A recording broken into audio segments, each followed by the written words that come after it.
And the holidays are done, and Chonkapillar is back. I know you're all here to see him more than anybody. All hail Chonkapillar. Oh my gosh, it's been so long. Hello.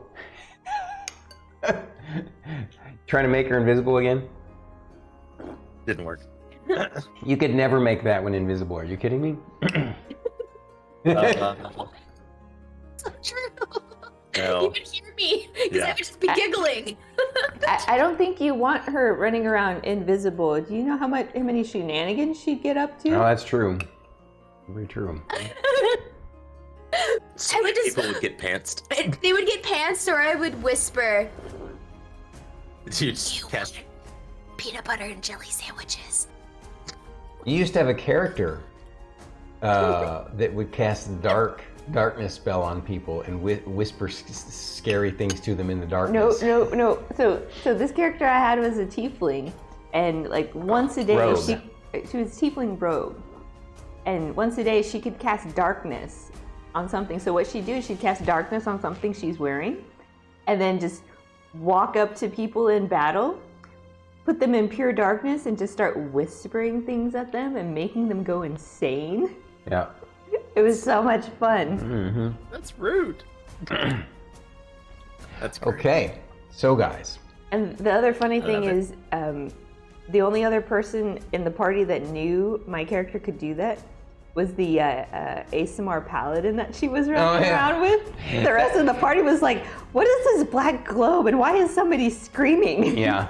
That was quite an interesting pairing. That was our Sunday group, our regular group. That was our previous campaign, and you know how I like people to work out their backgrounds. You know, I work with them on backgrounds, and sometimes people decide they want to have intertwined backgrounds, and so it turned out that you had a tiefling rogue and an ASMR paladin. You know, a tiefling is basically a quarter demon, and an ASMR is a quarter angel. And the two of these were teamed up and traveling as a pair. and he was so protective of her because he got to see, the interesting backstory was he was hired by these town officials to go stop the evil demonic rogue that was stealing the children for rituals and for demonic, sacrifice and stuff. And so they is that the bird? We can't hear her. Oh, really? Yeah. Oh, I'm sure you can. Nope. I'm sure they can. No. Out there. Mm-mm.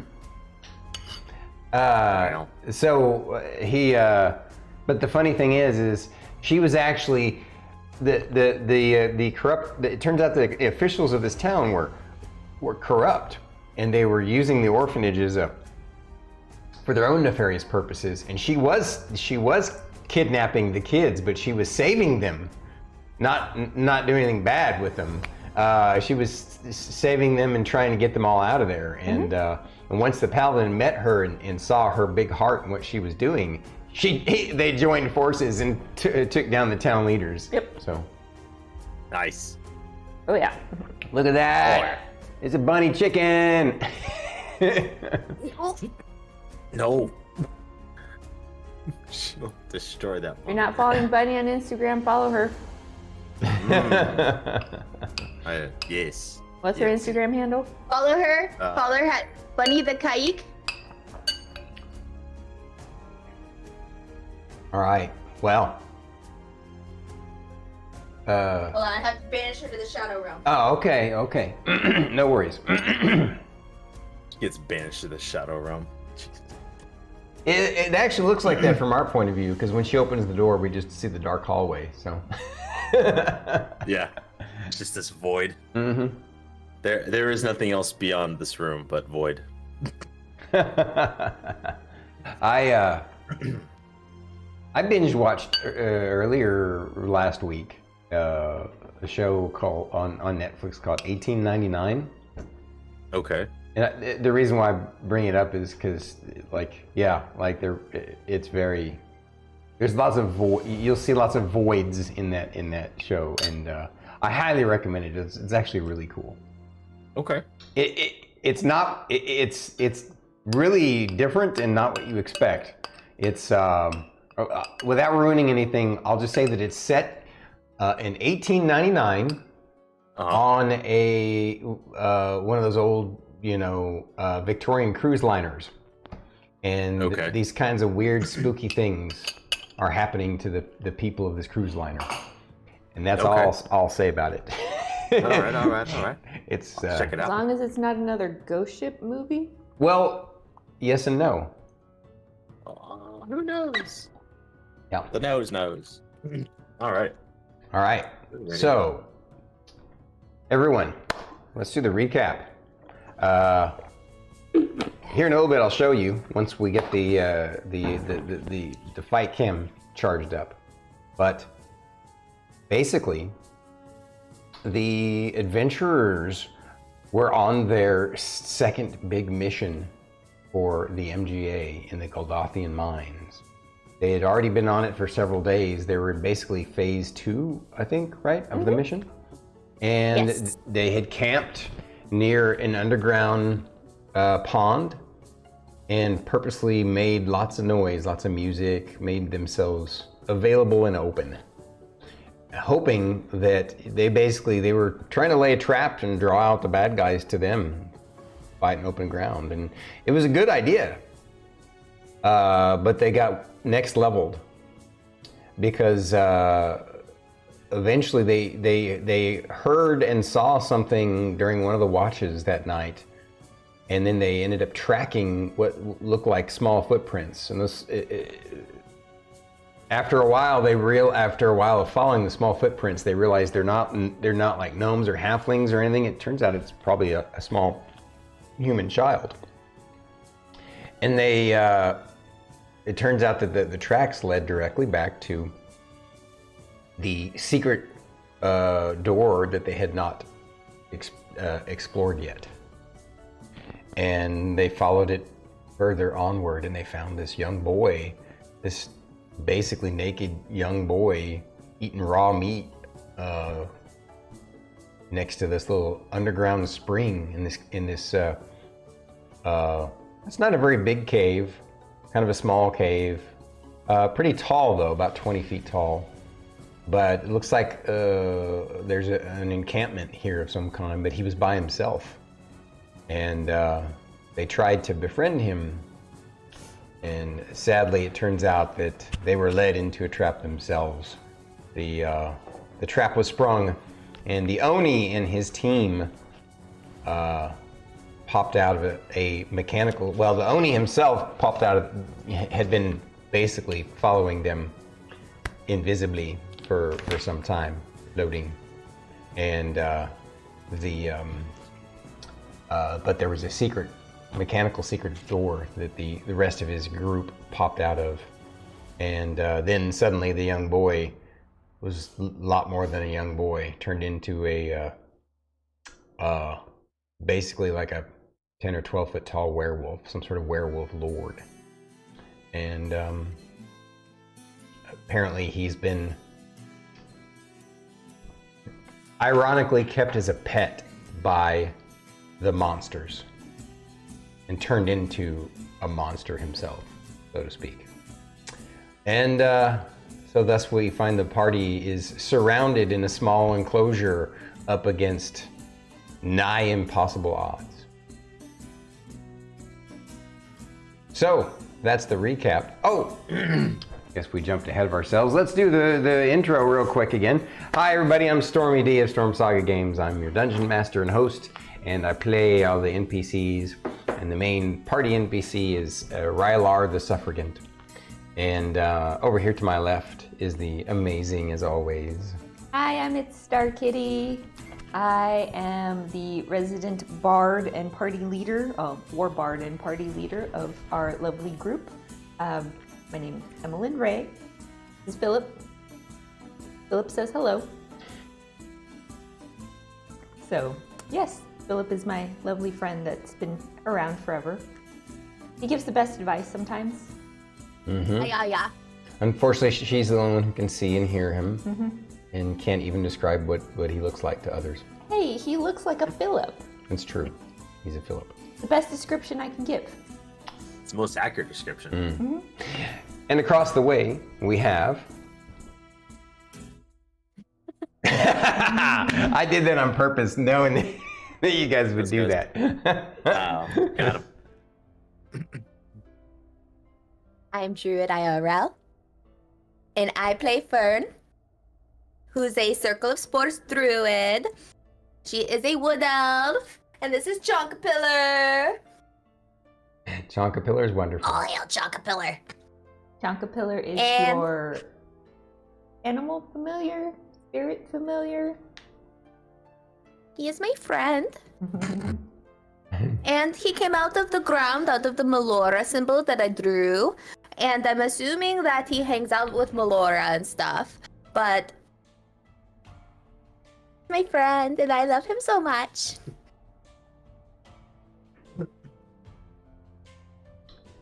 Well, there's only one person left then. Yes. Best for last. Hello, everybody. I'm extirpatefate or Fate. I am playing Lorkris, the Goliath, the Oathbreaker Paladin of Melora, and Path of the Grave Cleric of Weejas. That's a mouthful. Yeah, He's a mouthful. yeah, he is. A mountain of Yeah. a man. Oh, kind of. He's a mountain of a man, but a pebble of a Goliath. Sure. Well said, everybody. So that is the group. And now that we've done that, I'm going to randomly talk about, we're going to pick which one you guys shared what stood out to you the most about last session. I won't say last week since we had a week off, but last session. Starkitty, you're up first. I'm up first. Yeah. Oh my gosh, what stood out to me the most from last week? I thought we were gonna make friends with this little kid, maybe save this little kid. Turns out this little kid is actually a werewolf. I feel bad for this little kid. And then we got ambushed. Okay, short and sweet and simple. Anything else? All right. Philip is speechless right now, other than berating Emillynn for how could you fall into this trap? I knew it was a trap going into it, but you didn't listen to me.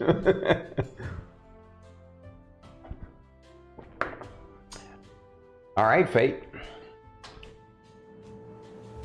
Yeah. I should have seen that coming. Should have seen that coming. Well, let's go. Let's do it. I hate these mines. Gotcha. Anything else to add? Lorkris is like, I'm ready to go home. Yes. I want to see the sun again, please. Please, or the moon. Anything. I can cast Moonbeam or Daylight for you. It's not the same. It's artificial light. He needs the vitamin The thing D. is crisis. No. No, he's just so like, oh man. I should have seen that coming. That's well. Here we are. Let's go. Shit. Fern? Yep. I knew as soon as we saw the footprints that it was probably going to be bad, but you know, I cannot stop myself. We have to follow and everything. And of course, once we saw it was a little baby, you know, like we have to try to figure out exactly what it was before. But we should have actually tried to spread out a little bit more before, because we all knew it was like an ambush or something. But now, like when I cast Moonbeam, like he's not gonna stay as a werewolf, so. Okay. Or no panic. Rylar? We must save. I My got the whole entire Moonbeam. mission now is to save this little kid. Okay. Rylar, right now, the only thing going through Rylar's mind is, well, if I die, I won't get to have any more of Miss Fern's peach pie. So sad. Way to lay it on there, DM. Oh man. That's killer foreshadowing. Rylar is not going to die. It's not possible. All right. I guess now let's see if the combat cam is fully charged. It is. Look at that. Look at that. Dog. Ow, my shoulders. I got hot in this room really quick. See here. Mm-hmm. Oh, I'm like, who's joining the call? Combat cam. Like, this is a restricted call. Only certain people. Oh, it's the It's a restricted cam. area.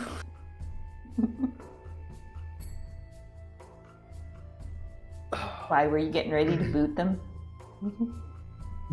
Give him the boot. Boot them. Oh, I kicked myself. All right. Speaking of kicking, it was You pulled your book and back in the back. day playing like old school Battlefield, and my buddies and I were always joking around, and we kept asking what do you do when you play soccer? Like, what's the primary method of moving the ball? Oh, it's kicking, and then we'd immediately kick that player from the party.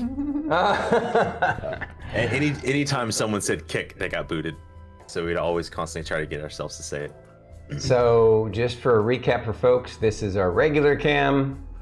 We purposely had it on the other cam since we were waiting for the phone to charge up.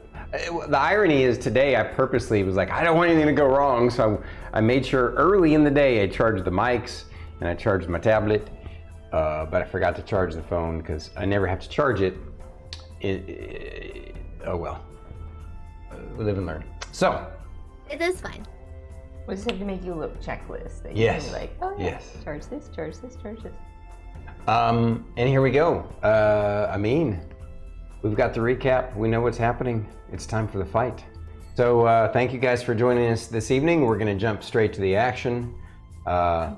Enjoy the show. Will we make it? Will we make it? Let's see what Chat, what do you If you're think? watching this on YouTube, put your predictions in the link below. Also, don't forget to like and subscribe. Thank you. Plug. Thank you. Support Stormy. Support all of us. Thank you. Start with Stormy though, okay? All right, let's get this looking good and in focus and everything. All right. So there you go. We've already rolled initiative last week to simplify things. So just as a out of- recap, we have an Oni mage. Oh, real quick. Sorry. Yeah. Being that it's been about 2 weeks, Starkitty, can you go ahead and remind everybody what we're fighting against? And Stormy, can you show everybody again what we're fighting against? Absolutely. Yes. That's a great idea. We are fighting against an Oni mage, which is the leader. You want to show off the Oni? Yeah. Let's see. How do I want to? You can do one at a time. Okay, I guess I can do one at a time. Oh, Oh, that is the Oni. the scared one. Okay. Yep. Then we Oh, are supposed to be fighting against invisible. the little child who turned into a big ass werewolf. Sorry, Oh, a big werewolf. yeah. He's thick. It's a fact. Look at those teeth. Yeah, pretty spectacular, huh? It might be That's as a tall great as mini. you, Lorkris. It By is the a great way, mini. That's such a great mini. Sorry. It Continue. is. Then we have a minotaur, dual wielding minotaur. Indeed, dual wielding minotaur. Cool. Come on, camera. There we go. Yeah. And last but not least, we've got a chain wielding ogre. Correct. Yes, I remembered. Oh yeah. Nice. That's a great pose too. It That's is. That's killer. Basically, this is like the anti adventurers, right? This is like a party of monster adventurers. So we find our party is now up against a party of reverse monster adventurers. Venture on venture accent. See who will survive. All right. Initiative Oh yes, wise. we will. We will survive. As long as we've got spells to cast, we know we'll stay alive. Yes. Yes. You already started on that one, huh? Nice. That just came off the top of my head. Okay. Write that down. Write that down. Yeah, you should write that I can down. go back to the VOD. That's true. We'll have the bot. Don't forget, because that's a good one. That's a really good one. Okay. You guys got a little preview. Good luck, have fun. What's that? I said you guys got a little preview. Good luck, have fun.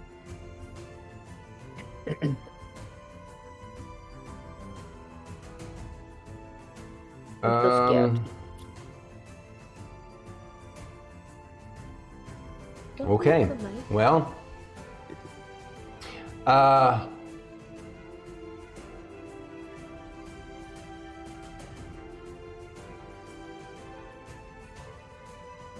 The first person to go is the Werewolf Lord Skirmisher with an initiative of 23. Okay. Whatever, man. It's fine. But the good news is Ooh, there's good news. he actually steps back and readies an action because you guys weren't quite in. You're in his reach, but he wasn't in your reach. He actually steps back and looks like he's waiting to assault who his master points at. He's like waiting for a command. And next is Lorkris, actually. What? Yeah, initiative 16. Well. Okay. Well. What? What you say? Don't tell me. Please, you scared me.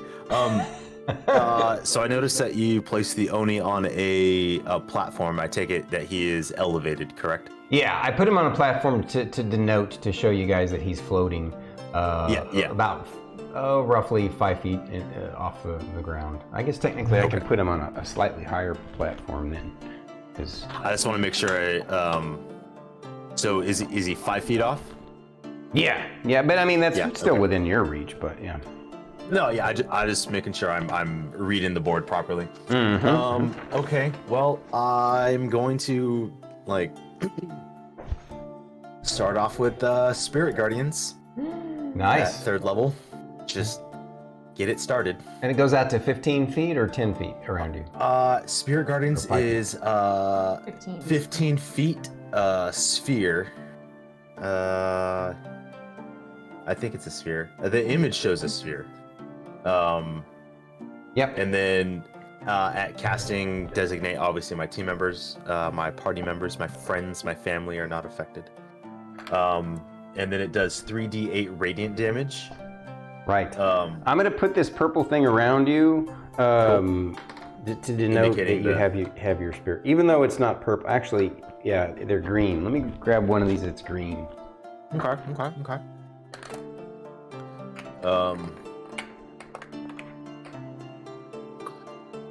I can still move for this bonus action. So I take it your spirit guardians, they look Fae-like? No, they look kind of like Fae-y, Why do you say that? like sprites. Because it says if you're good or neutral, the spectral forms appear angelic or Fae, your choice. Well, but for flavor's sake, I don't. That we're house ruling that. They look like spooky spectral ghosts and skeletal ghosts and stuff. Yeah. Oh. To appease Ouijas? Yeah. It's Ouija's stuff. And the green is it is a clerical spell, right? Yes. Yeah, they would definitely be these spooky spirits, yeah. Unless you had something in mind yourself that was different than that. I guess I'd imagined more like amorphous, like not specifically skeletal, but almost like will-o-wisp sprites. But like clearly it's a spirit. Like it's a dead spirit. I mean, if that's what you prefer, that's okay. We all have our own headcanon. Yeah. Well, yeah, So- but this is your character, and so it's going I to mean, express through you as well. It may be coming from Weejoss is a pseudo source, but you know it has to be filtered through you. So if you feel like they should be sort of like will-o-the-wisps, or you know, then that's what they are. Yeah. Okay, so they're Yeah. these green-colored will-o-the-wisps spinning around you with Little aggressive little guys. all right. And Oh, now, and do they do the damage on the creature's turn or on your turn? So they normally do it.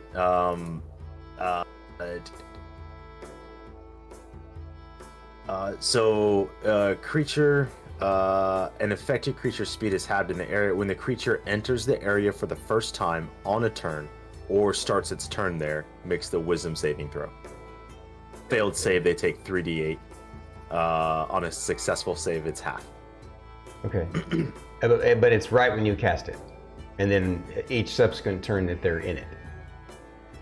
I forgot mean, what we I would ruled. guess so because it's the first time that they've been in the area when it casts. But But that's up to you and how you. But wanna how do it. did we rule it? When does it proc? Because Last time we decided it procced at the start of my turn, Okay, at the start of your just turn. because it made it easier Okay. to track everything. Right. All right. So then it's going to proc right now, and he rolls a saving throw DC. What again? Wisdom 15.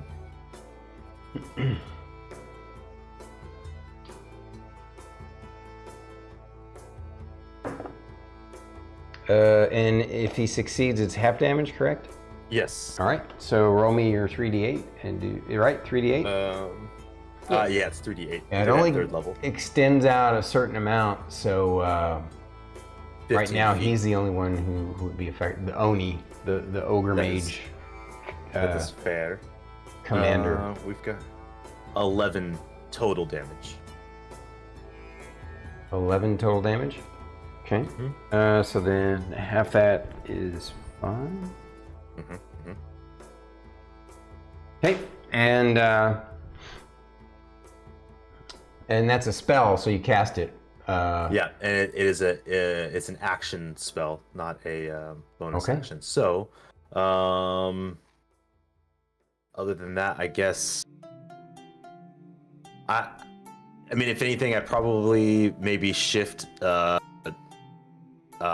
the Oni's perspective, like 2 steps to its right.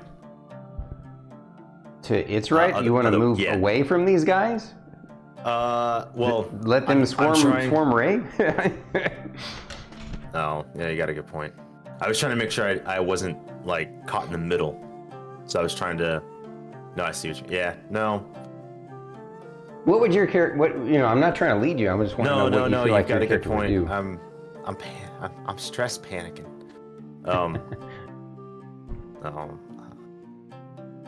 Did everybody remember the combat stance? no. All right, let's do it. I'm just gonna step into the doorway that the from the fake, between Emillynn and the Minotaur, and In this spot right here. yeah, Okay, yeah. gotcha. Yeah. Alrighty.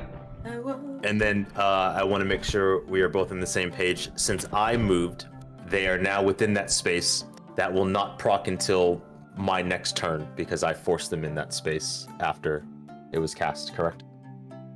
Yes. That's what we had ruled, basically. Okay. Yeah. Right. Okay. Just want to make sure we're both clear. What does it read? Spirit Gardens? Yeah. How does it read? Let me It pull up reads the kind of spell ambiguous. And you can read it.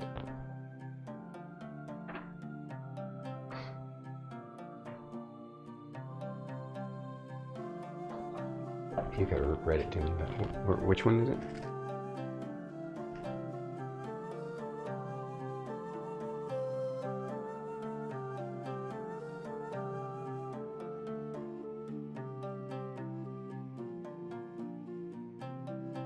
Okay, infected creature's speed is halved in the area, and when the creature enters the area for the first time on a turn, or starts its turn there, it must make a wisdom saving throw.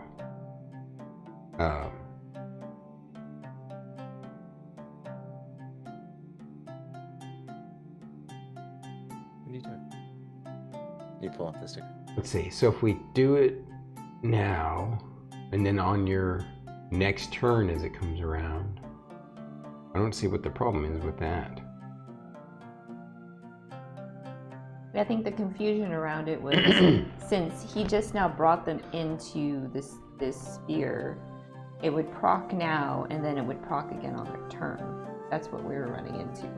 Right. But if we decided that it's always proccing on his turn, then there's no reason why we shouldn't do the damage now. The whole point of the spell is that when you move, it moves with you. So go ahead and, well, we'll use the same damage roll that you did. And Sure. I got to roll their saving throw. Okay. It was 11 total. Right. And the DC is what again? 15 wisdom. Okay. So the Minotaur takes 11.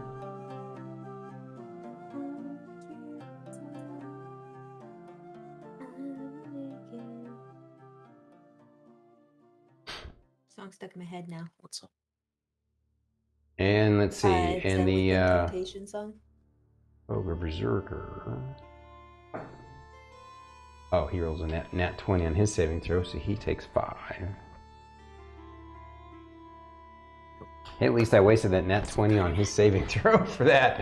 All right. Yeah, that's fair. That's fair. I'll take it. Yeah, that's what I was just like, oh. Yeah, oh, he rolled on that 20. At least it's on the saving throw. Good point. All righty. that So, would end my turn. done now? Yes, sir. Okay. All right. It is now the Ogre Berserker's turn.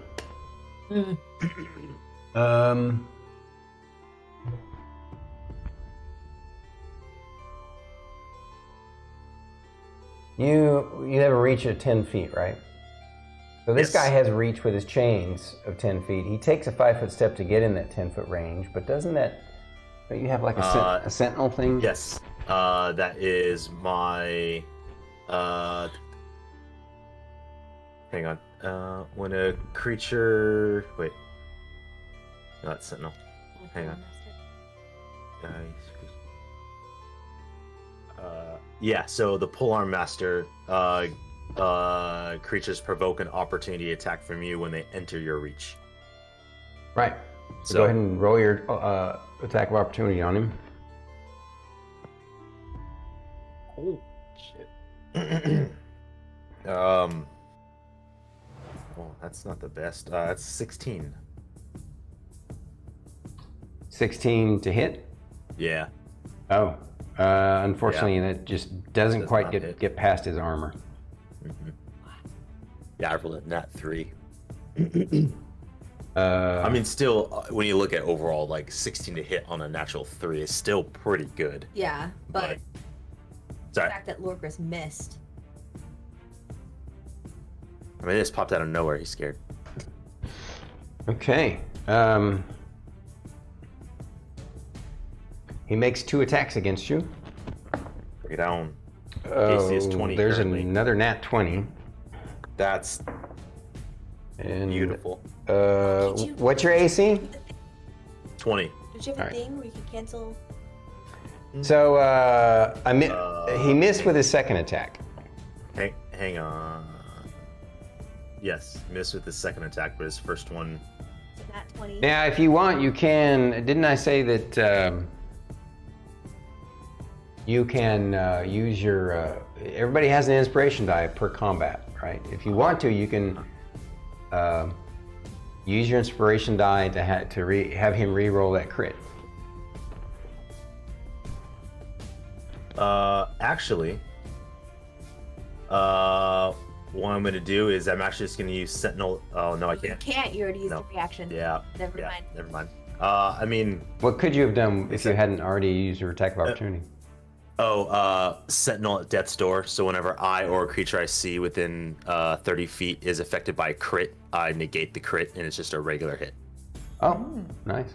So did you But I want to use use my your reaction. inspiration die or not? Sure. Yeah. Okay.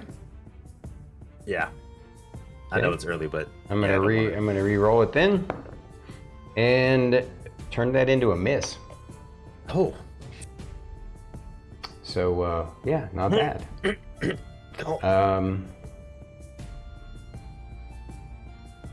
Gulp. You could tell by the look on his face he's kicking himself because he didn't have to step in. You can tell now because you're in the middle of jockeying with the fight. You can see the reach of his weapons. He actually could have just attacked you from where he was at. He has longer reach than you do with these chains. But Okay. he was being overly aggressive, and so he's kind of irked at himself for that. Next is Oni Boss. That's right. Oni Boss.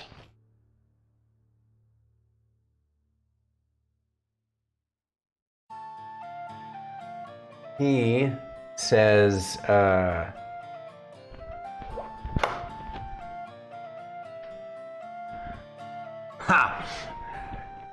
Do what I told you. Do your best to capture that one, but kill the rest. If you can't capture her, that's all right.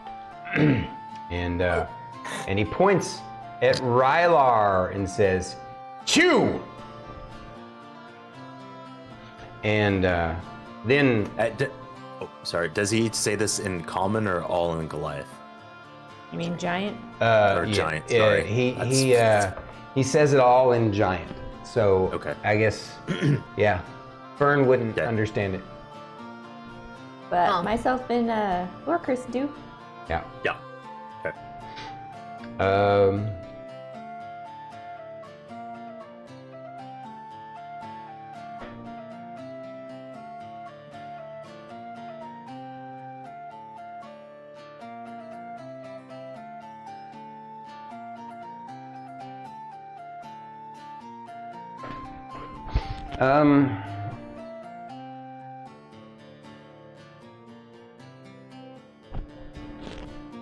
He is gonna float over here. He's gonna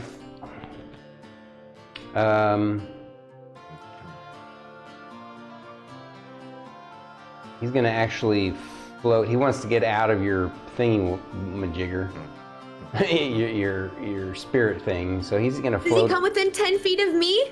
Unfortunately, he floated up. Well, no. Let's see. He needs to. Can he do it at an angle? Yes, actually, I would say he floated within 10 feet of you. Yeah. Yes. I didn't hear you. What? I would like to use my reaction. Okay.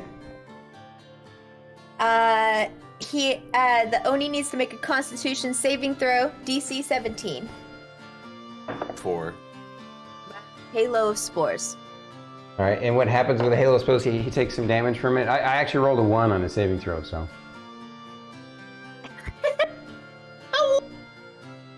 He takes 1 point of necrotic damage. Oh, okay. All right. Cool. Oh, big money. Let's Hey. go. And in the end, that could be I know. active. You know, little Okay. things add up. Every little bit counts. You do Yeah. notice that he seems to have healed up the damage that your spirit guardians did to him. And he gets into this position right here and lets out a cone of cold. Oh. Wait. Does that hit everybody? It's actually gonna miss you, Lorkris. Okay.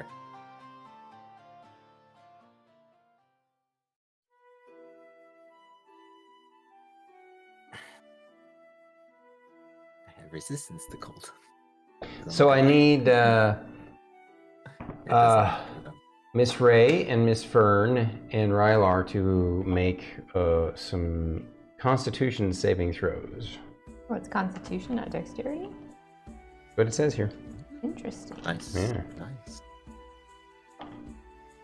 20. See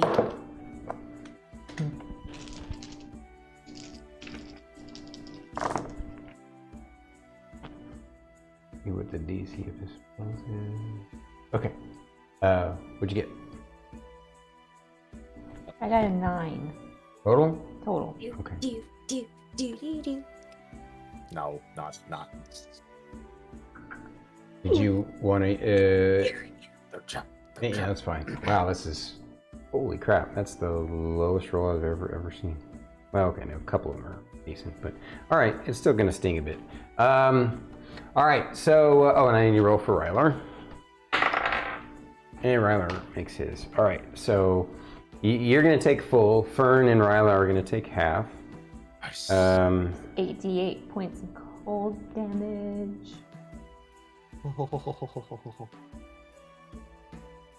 It's nice knowing you guys. No, it's not even. Not even. Yeah. 23 points of damage. Oh. I rolled. Let's see. 2 1s, 2 2s. No, 3 2s, a 3, a 5, and a 7. That was really You said mediocre. 23 total? Yeah, 23. But she's going to take And then half that, half. which is 11. 11.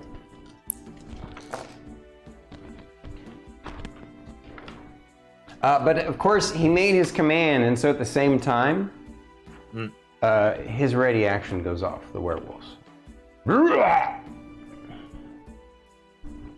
leaps over onto Rylar. I violently want ice cream now. I gotta take. You violently want ice cream now? Is that what you said?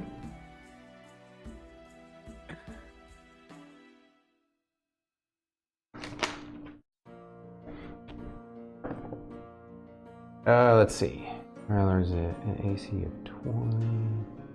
Where'd he go?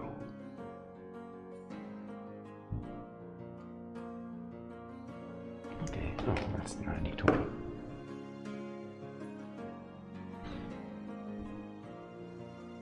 First claw attack bounces off his shield.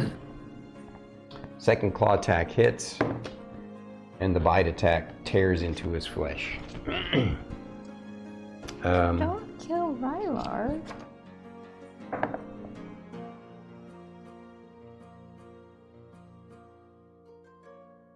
So the bite.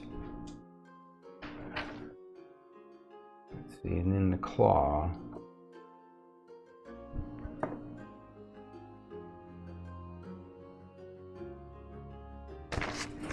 $19 plus 15 is going to be 34.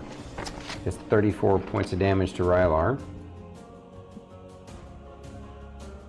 So that's going to be easy. All right.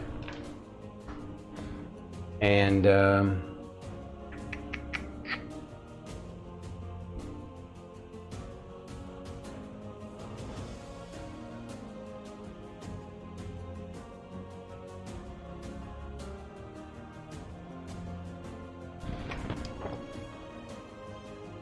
next is,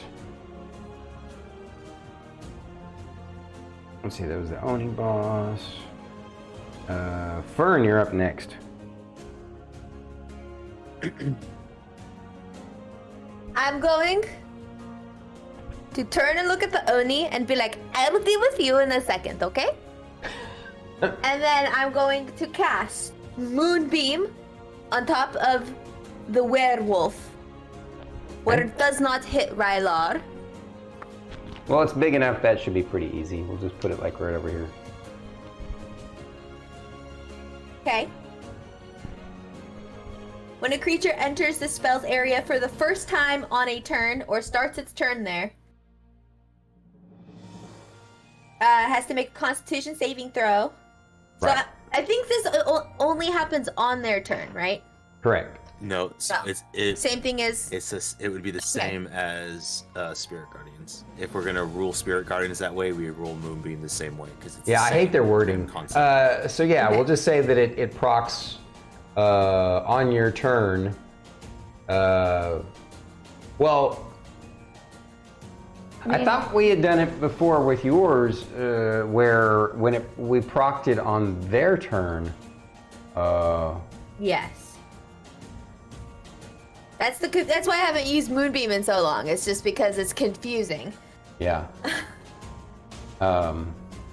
We could proc it on my turn instead of theirs, if you want. Yeah, Make it'll it simplify easier. things. We'll just proc it on your turn. So it procs right now. So he rolls a con save.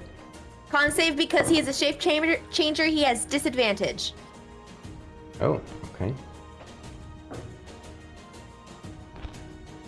Look at you being all clever and smart knowing he's a shape changer. His original form. Huh? if it fails. If it fails. If it fails, it turns him into his original form. Moonbeam does that? As a first level spell? Second! Second? Wow, okay. And, wow, this guy's got some insane saving throws. What's the DC? 17? It's a con save? Yeah. Oh, okay, yeah. I rolled an 8 and still succeeded because he's got a plus 10 to his con save. But it was a nice try. So now he takes what, half damage? Mm-hmm. Damage on 3 points of damage. So he'll take a point of damage. Bonus action cast Shillelagh. Okay. Hey, you're just like, hey, no. Just you wait. It gets better.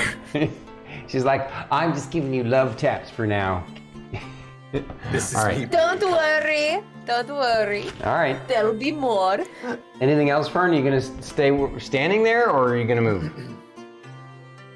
I'm gonna stay right here. Okay. I don't know. Understand. Yeah. All right. Minotaur Dragoon. Let's go.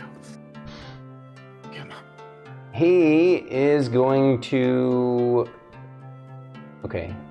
The thing will slow him by half, but that's exactly his. So he's going to charge you. Does he? Oh, okay. Yeah. It's not by half. It's by 10 feet. What was that? Oh, it only not reduces by- by 10 feet. Oh, it doesn't matter then. Right. Oh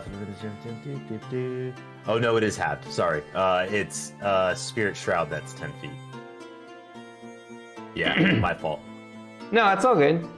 Yeah. It is Either halved. way, even still, he makes it. It yeah. doesn't matter one way or the other. He Yeah, was yeah, exactly okay. within 15 feet of you, so. Okay. So he does a charge move, which basically allows him to do a third hit, with the first one being he gores you. If the Minotaur moves at least 10 feet straight forward to target and then hits it with a gore attack. Oh, that's right. He still has to hit you. He has the 3 attacks, yeah. The gore attack, and then he's got his swords attack. So first the gore attack, and wow, it's an exact hit. I rolled a 13. He's got I guess it's a little more than that, but yeah. So his gore hits you. Then he swings with his swords. So is it +7 to hit? No, he's a +8. Oh, okay. Hits with one of his swords and misses with one of his swords. So let's do the gore attack first. Because he did a charge, it does extra damage, extra piercing damage. And you're gonna need to succeed on a 14, or I gave you the DC. Roll a strength saving throw or be pushed back and knocked prone.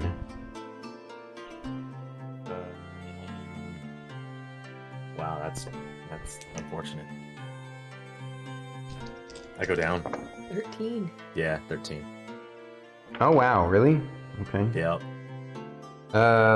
First take the damage. It's going to be 25 points of damage from the 2 attacks.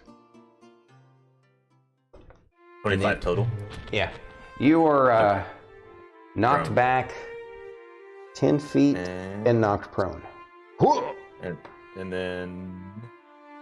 Oh, then you have to make a Constitution saving throw.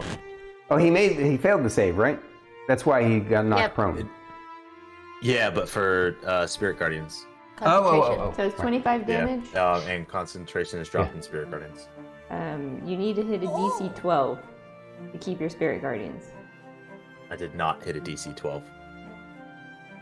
Your Guardians is gone. Oops. Yeah, because it says DC equals 10 or half the damage you take, whichever number is higher. Oh, So- okay. Nice. Thank you for being proactive. Look at you. I rolled a High 9. five it. Rolled a 9. Rolled What are a your 9. pluses? It was +4. Oh, so you rolled a 5? I rolled a 5, yeah. Wow. I feel you. I rolled a 4 on my my Constitution save against Occult, so. Okay. So that was the Minotaur. Now it's Ray's turn.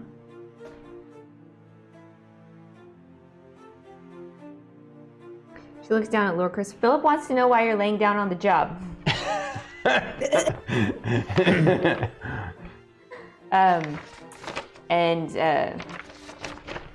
Lorkris, Fern, Philip shares his love. So get up. It's a D8. Yes, D8, it's a right? D8. So you bonus action to Yeah, inspire bonus action them. first, Okay. yes. As my regular action, I'm going to cast Hold Monster on the big werewolf guy that just attacked Rylar. But wait, I got those guys behind me. Oh crap! Well, you can also move. No, I think I'm gonna do this. The other idea I had. That's okay. That's all right. Okay, I'm gonna turn around to these guys, Mm-hmm. and I'm gonna cast Confusion. Oh. Is it a multi-person spell or one person? It just says each creature in a 10-foot radius sphere centered on a point you choose within range must succeed on a Wisdom saving throw. Okay. So, who do you want me to? I guess I'll do the Ogre Berserker first. Yes. It's a Wisdom saving throw. Wisdom.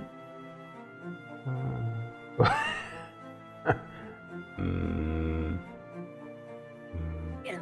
Okay. As I cast the spell, I look at them going, be confused. It's probably going to work. The Ogre Berserker has a -3 Wisdom saving throw. It's a And then- DC 18. So he can't succeed no matter what. Even if I roll a nat 20, he gets a 17. Oh, that's true. All right, Ogre Berserker is confused. That's the chain brute guy. And then now the Minotaur. He, on the other hand, these guys are used to traveling through labyrinths. They are very wise, actually. So. Quick shot. Mm-hmm. Unfortunately, he succeeded. Okay. So, let's. I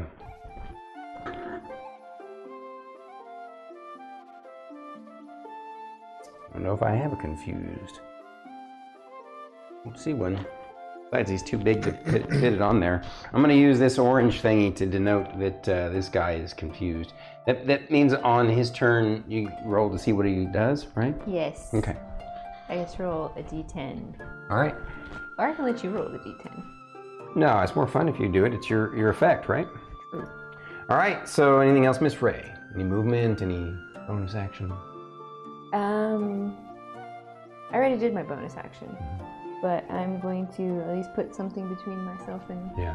It's basically a knee-high carved rock.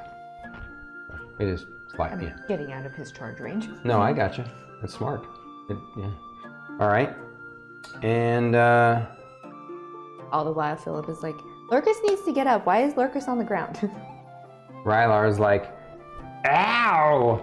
And he says,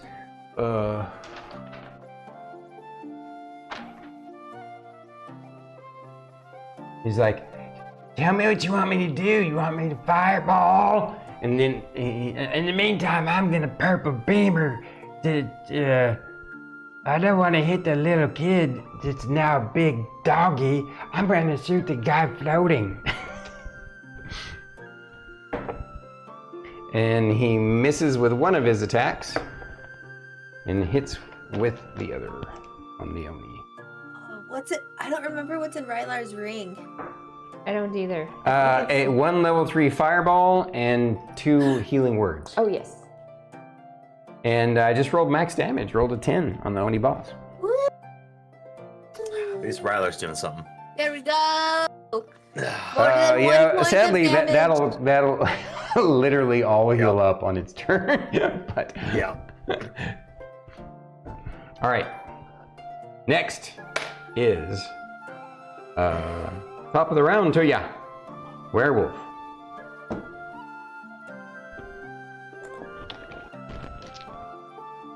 Wails on Rylar some more. Son of a bitch. First claw is a miss. The second claw is a hit.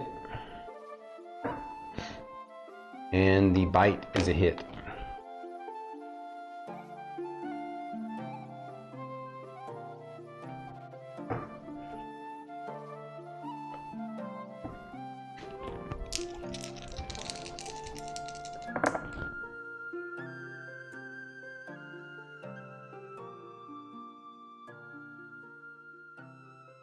Hey, that was low damage. 29. Oh.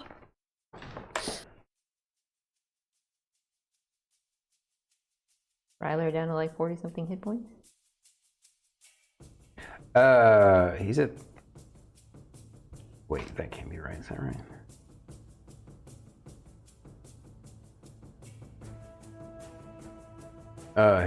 Is that right?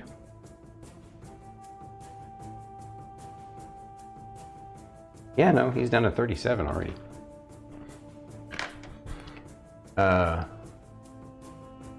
37 already? Uh-huh. Yeah, the cone of cold and the first two attacks from the two attacks rounds from the werewolf. Okay.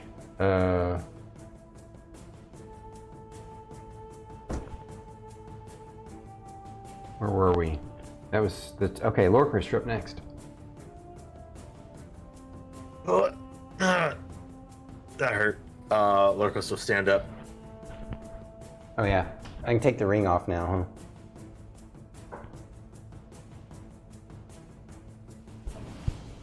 Now what? Dang, if I should just, I'm debating whether I should just do it again. Swing. Yeah. Yeah. No. Okay. Yeah. Yeah. Lorkris is gonna swing on the Minotaur that hit him because that didn't feel good. Okay. Yep. Let's see. First one. Let's see. He 20 moved up total. You moved up right to the entrance. and knocked him 10 feet. You knocked him 10 feet. Yeah. So technically, he's right outside your range unless you step up one. Oh, yeah. Then I'll See, make the movement to get to him. get in range. This way, you're in range of both of them. By the way. Perfect. All right. First is a 20 total to hit. 20 hits the Minotaur. Okay. And then second one is 14 plus 13, 27. First hit is 17 damage. Nice. Second one is 18 damage.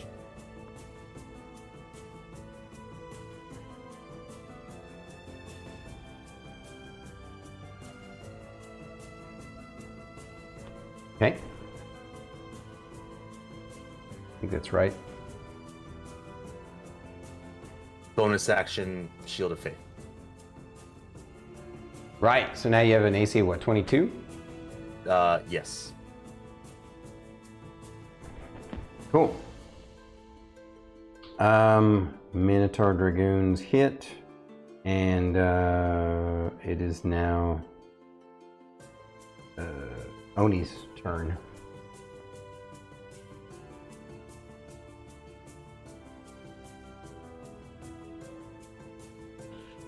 Ready.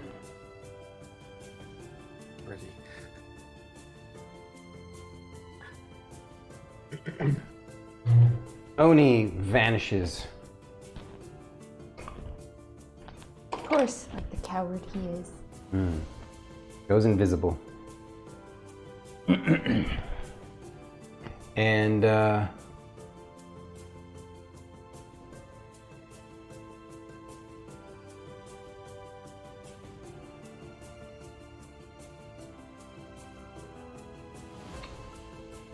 so that's an issue. There's 14.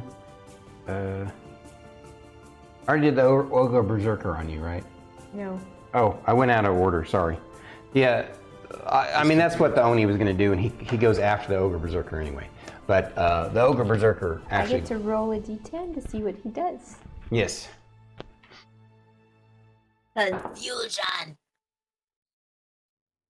I rolled a 2, so the creature doesn't move or take actions this turn. Okay, so she nullified the Ogre Berserker. He's just standing there confused. What do I do? Remind me with confusion. Do they don't get an opportunity to save against it unless they take damage or someone shakes them out of it? Well, at the end of each of its turns, an affected creature can make a Wisdom saving throw. If it succeeds, it ends for the target. But the DC's an 18, he gets a -3. So Yeah. The ogre's but never going to would be it- able to make the save. yeah, Would it end if he takes damage? Because I know some effects are like that, like Rylar's hypnotic pattern. Right. it doesn't So- say. Yeah, it doesn't say. No, because usually when it gives you a save every turn, it doesn't nullify from damage. And not always. Okay. I think there might be one or two that do, but in this instance, Okay. I think she basically took out one of the worst opponents like that. Okay. Yeah, Well, it I'm takes- just making sure because You're I sure don't your want DC is to. an 18? yeah, it's 8 plus my proficiency bonus plus my applicable modifier. My proficiency bonus is a 4, so that's 12, plus my 6 from my charisma is 18. Warbards. That's nuts. I have a 22 I just want to make sure that charisma. if I hit it, that it doesn't disappear or the confusion ends. Yeah, I'm not reading it in the spell anywhere. Yeah, Druid has it, but I didn't see it either. See. Yeah. It's okay. No worries. Yeah, it can't take reactions either, so But it is a concentration spell, so It she is. can't concentrate on anything else. yeah. Yep. I can cast like my purple beamer, but Yeah. that's about it. So that was 15, 14 is the Oni boss, and then now it's Fern. Top of the round. Moonbeam, right? Or no? Moonbeam. Yeah, we do it on you. We proc it on your turn. So Yes. It's a con save. Con Seven. save? 17. I think it's con save. Let me double check. I don't know. I haven't used it in a while. yeah, that's important. Yeah, Oops, I rolled last right turn. Yeah. Constitution saving throw, DC 17. At disadvantage, At disadvantage. because it's a shithole. All right. Jesus. Come on. Come on. What'd she roll? What's the matter? 2 1s for damage. Yeah. So the lowest roll I rolled was a 7, so he hit the DC 17. So That's fine. that's all right. He takes a point of damage. So he takes 1 point of damage. Okay. Fine. It's only a 2nd level spell. No big deal. It's fine. The way you're hitting the werewolf, I think you're just getting him excited. It's And just aggressively petting him with moon. Okay. I'm going to use now my action. Yeah. I'm going to do my symbiotic entity and give myself the 44 temporary hit points. Seems like a good idea. Yep. 44 temporary hit points. That doubles my... So I get an extra d6 of damage if I hit with the melee weapon attack. Saying that out loud for myself. I'm gonna go up to the wolf and hit him with my stick. Well, that was your action was wild shape. Oh, just kidding. Okay. That's it. That's my So turn. you wild shape. Oh, your wild shape gives you that. It was an action. Yeah. Yeah. That's my turn. All right. So that was Fern's turn. The Minotaur.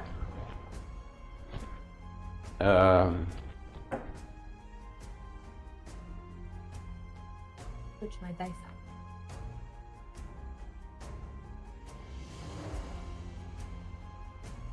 out. He sees that you're a halberd wielder and have reach. He also has reach, but he decides if he tried to move in, then you might be able to get your attack opportunity on him. So he's just going to stick with it. Basically, it means he can't gore you. He's just going to hit you. I see.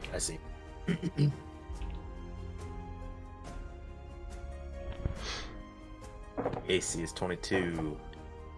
One hit.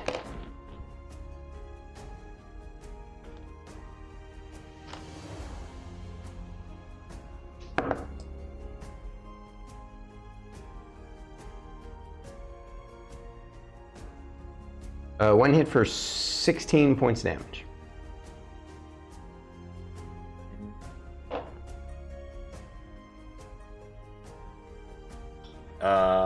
As a reaction, I'd like to use my stone's endurance to reduce that damage by 1d12 plus 3.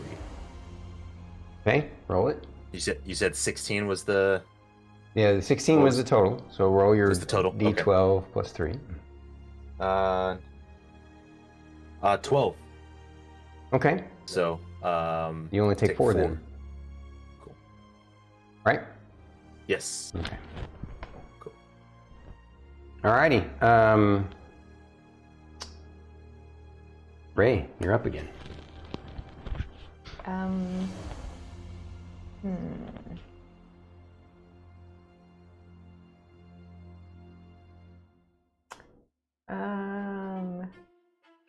As a free action, I'm gonna say Lorkris, the chain guy, is confused. Don't touch him. Yet. And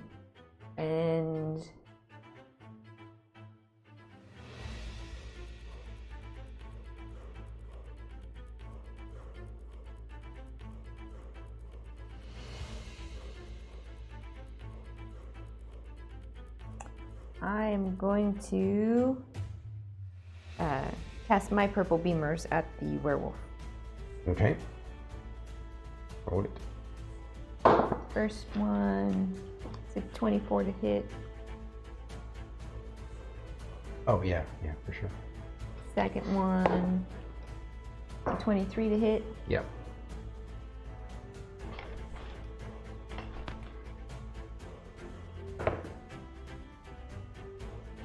Uh, 12 points of damage. Okay. Anything else, Miss Ray? That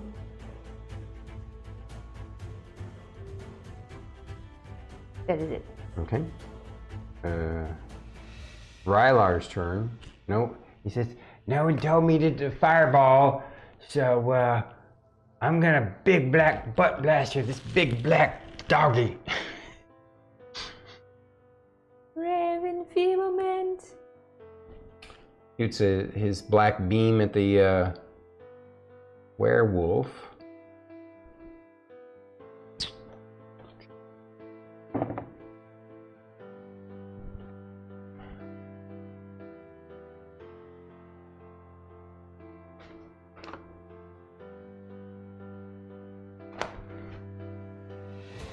Oh, that was close.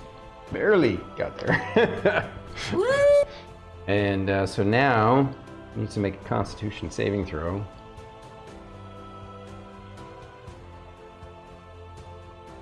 DC of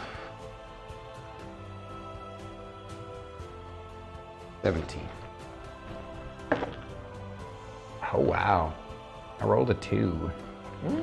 Okay. Whoa, the werewolf now does half damage. Okay. Nice. So that's what Rylar did. And now we're back to the top of the round, the werewolf. It feels sluggish and lethargic and weak, but it continues to try and munch down on the meat that its master ordered it to consume. So it's that spell only just does makes it do half damage, right? That's it. Yes. Yeah. Also,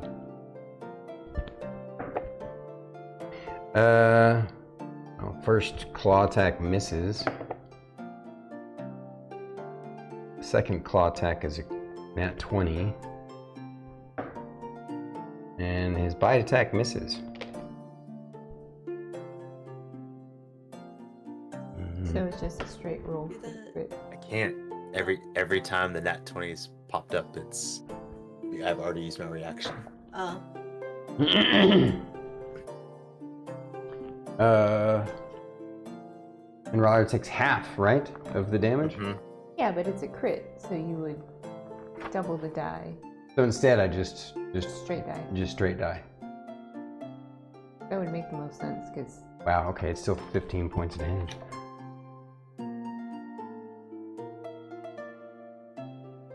All right. Rylar looks chewed up. Next is Lorkris. What you gonna do?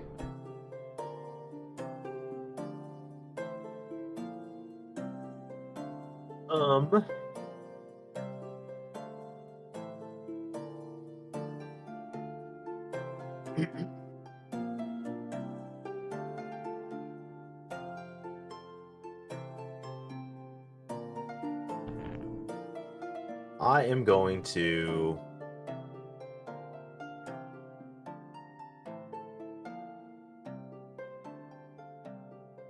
I'll just swing On which target? on the Minotaur. Minotaur. Okay.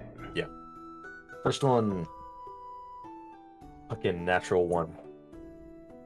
Oh. can we share our inspiration die? I don't remember what we decided on that. Did I say that you could? Have we done it before? Does anyone remember? I think because you allow us to use the inspiration to negate like force a reroll for enemies, it would only make sense for it to function the same way for us. But I don't 100% remember. Yeah, I But don't. I'll take the nat 1 regardless. Like, No one remembers what we've done about giving. I feel like there was one adventure where everybody gave, or was that might have been our other group? I'm trying to No, remember. with this group, with inspiration at first, it was you could only use it to give it to somebody else.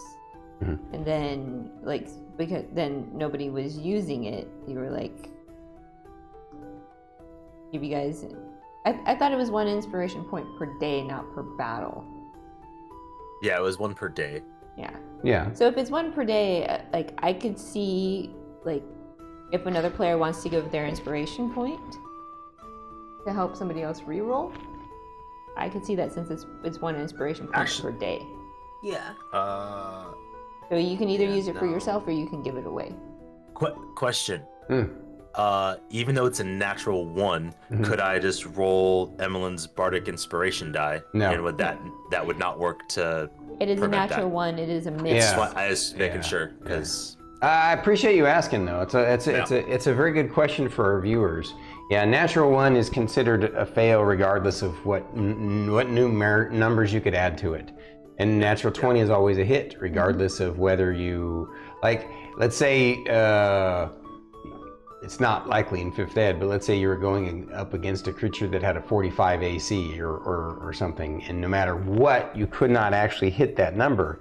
If you roll a nat 20, you still hit. yeah. At any rate, trying to think.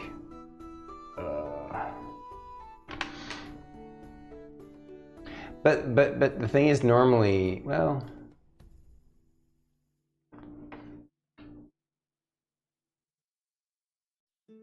I would say that yes. If you want to give your inspiration die to someone, I'm pretty sure we've done that before. So I would like to give my inspiration die to Lorkris.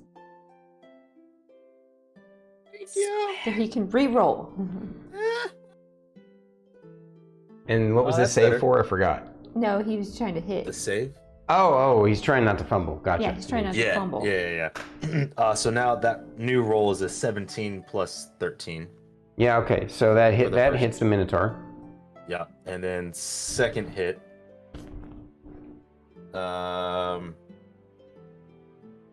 22. Your target on the Minotaur is a 17. Okay. Yes, that hits. First attack is a 7 plus 9. It's 16. And Okay. then second is 14.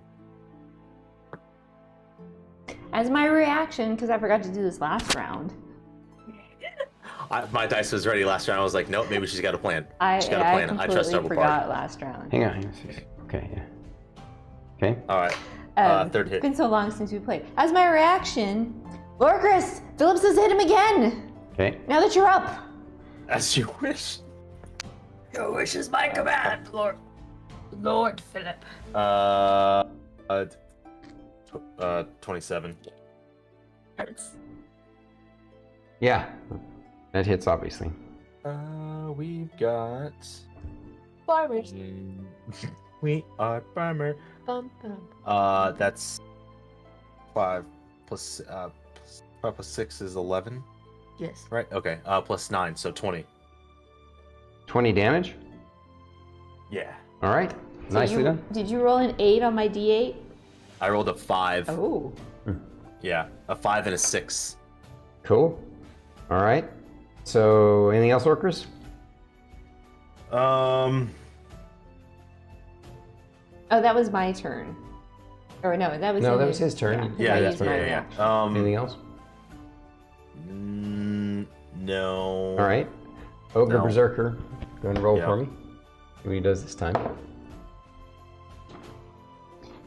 I rolled a 7. This creature uses its action to make a melee attack against a randomly determined creature within its reach. If there's no creature within reach, the creature does nothing this turn. All right. Well, it's a 50-50 shot whether he'll attack Lorkris or his Minotaur buddy.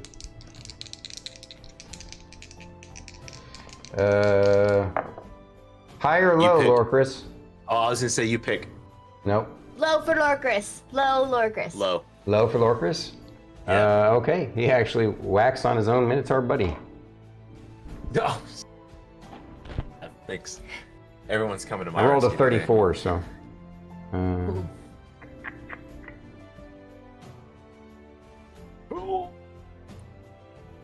That Minotaur is gonna be panic. like, The panic. "What are you doing?" Question: Did you guys turn the music on for our Yes. viewers? Yeah. Yes. Yes. Yeah. Okay. Cool. I wasn't sure. I knew that because I was watching the stream when I was making food.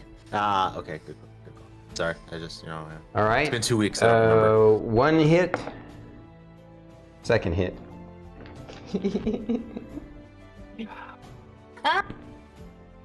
Giggle. Giggle.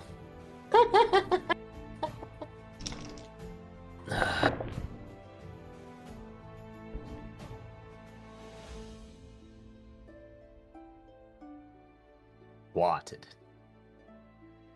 Wow. 30 points of damage to his own buddy. Ouch. Okay. He's That's trying to just whip him into shape. It's okay. whip it good. Whip it good. All right. He's just a little confused. So Oni boss suddenly appears because he's Mad. casting a spell, and this time though he's floating at the very top of. He's basically centrally located. How big is this cave cavern? It's about 30 feet up, Oh, okay. and he's basically hovering up a place where he can kind of get a bird's eye view of everything. Mm-hmm. And where'd he go? Oh, Invincible. Duh. Oh. he He can't hurt us. He's not on the field. he casts dispel magic here. Clever.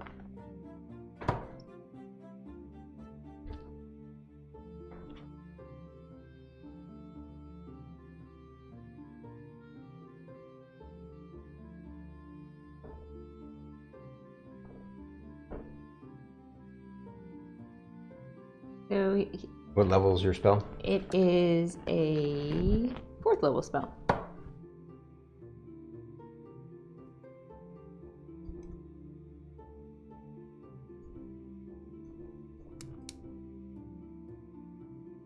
I'm gonna hit a DC 14. It's a 4th level spell? Mhm. Wow.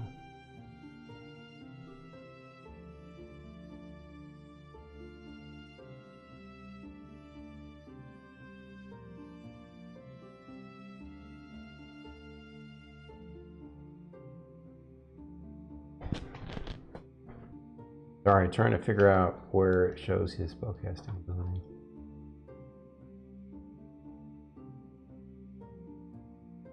I don't even know what to do on my turn. And the DC's a 14? I rolled a natural 13, so. Yep, he dispels the confusion spell. Oh, there. For now. For now, yeah. And he says, "Don't be stupid. Go after the mage," pointing to the ogre brute now. So, and he is done. 14.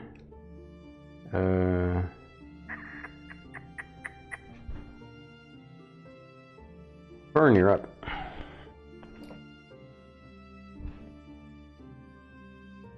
Top of the round. Yep. Oh no, you're not top of the round. It's your turn. No, Fern. top of my turn. I At the apologize. start of my turn. Start of my turn. Top of all the things. Moonbeam. Moonbeam. DC. DC 17. Rolling at disadvantage. Constitution. Constitution. Finally. Whoa, I rolled actual damage. Sorry, rolled a 15 and a 13. So, how much damage? 8, 9, 10, 11, 12, 13. All right, Halved. so 6. Okay. Okay.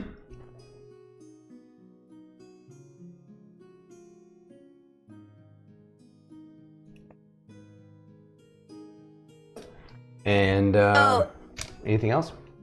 Yes. Okay. So now I'm gonna cast Tidal Wave, and I'm gonna hit it's gonna appear in front of Lorkris, and it's gonna go towards the Minotaur and the Chain Ogre. It can do that. You conjure a wave of water that crashes down in an area within range. The area could be up to 30 feet long and up to 10 feet wide. Up to 10 feet tall. So basically that doorway towards them. They have to make a dexterity saving throw. Okay. Let's do the Minotaurs first. So it's a dex save of 17. Okay. The Minotaur fails a save. You'll tell me what he does here in a second. Let me roll for the Ogre Berserker.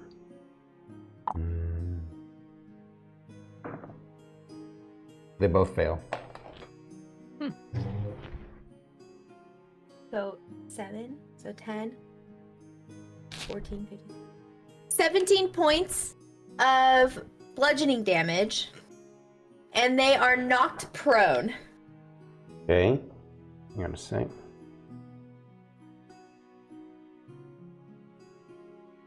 $17, you say?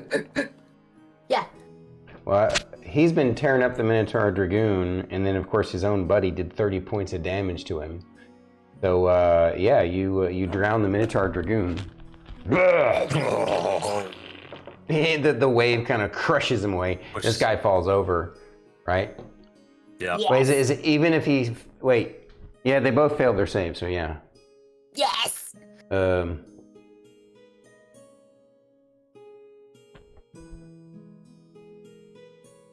Okay. Well done. Nice. Rylar is up next. Oh, I can't. Never mind. Rylar's like, owie, Just kidding. owie, owie, owie. He is going What did Rylar to. say? Oh shit. He's gonna use. This Since he's hurting really bad, he's gonna use one of the healing words that's on the ring. What is healing? It may not be the smartest thing, but It's a D4 plus applicable modifier. what's your who put the healing word into it? Who has the higher D4 modifier? plus 4. I have a I have plus six. 4. So she would have put the healing word into it Oh. since she has a +6. Wait. Healing word. Plus 5. I apologize. All right. So I think she would have probably. You guys would have had her do it because she has a +6. Yeah, since my spell casting is based on charisma, I have a +6. Okay. So just I roll a d4 plus the 6. Yep. All right. He gives himself back 8 hit points. Something. Yeah. And that's the bottom of the round. Back to the top of the round. Wait. Wait, Where what? do I get to go? You already went? What did I do? I have a 4 initiative. Oh, Mm-mm. Did I skip her? Because you have Yeah, a 'cause 6. it's- Oh, yeah. Rylar goes after Yeah. you. He's the bottom of the round. Oh. I skipped you. Yeah. Go ahead. Okay, you skipped me. Okay. keep it up with your guys' theme.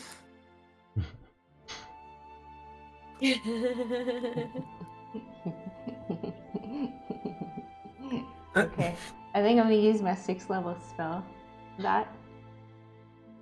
I'm gonna look up at the Yoni. And I'm gonna point at him and go, Philip wants you to dance. I'm gonna Oh. cast Otto's Irresistible Dance. Use one creature you can see within range. The target begins a comic dance in place. Creatures can't be charmed or are immune to this spell. Okay, creatures that can't be charmed. Dancing creature must use all its movement to dance without leaving its space and has disadvantage on dexterity saving throws and attack rolls. While target is affected by the spell, other creatures have advantage on attack rolls against it. As an action, dancing creature may make a wisdom saving throw to regain control of itself. On a successful save, the spell ends. So, I just want him to dance. All right. He gets this save each round? Mm-hmm. Okay. So, and it's a, what kind of save? It's a wisdom saving throw. DC of 18? Yes. It's not his turn. Wait. It doesn't matter. You're casting it at him now. He makes the saving throw now. It doesn't say he makes this save on his as it cast it, but Just tell me what it says. I read you what it says. It says, as an action, dancing creature may make a wisdom saving throw to regain control of itself. So he has to take an action to save against it. Yeah. No, I understand that. Oh. Just, Here, you can read the spell here. Right there. it's always been, you know, it begins when you cast the spell. It's not when he waits on his turn. He makes a saving throw now. And rolls a 1. So, the Oni, floating in midair as if he's standing on an invisible platform, is all like...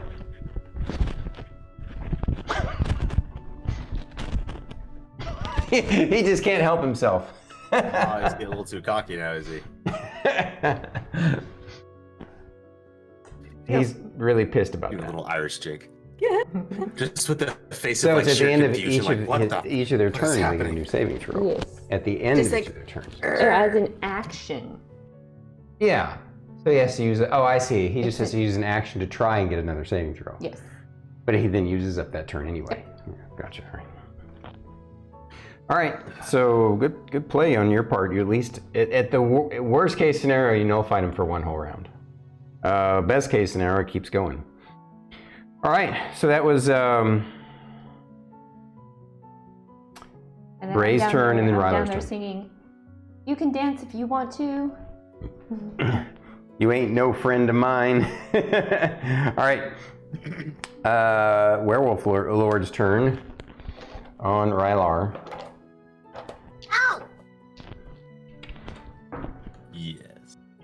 That's a hit Actually, with the I claw. think it would be more along the lines with, "I'll make you dance when I want to." It's fine. It's fine. Let's see here. That's 3 hits on Rylar. What?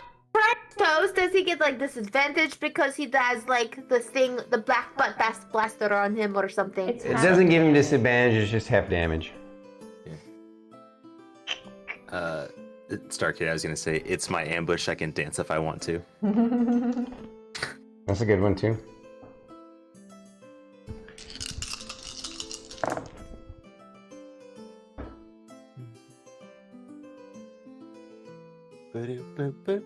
Should hit him with another confusion. Hmm? Just throw out another confusion. I was thinking about kidding. But the thing is with the So if it weren't halved, Rylar would be taking 52 points of damage. But Rather certain. is that right? Let's see.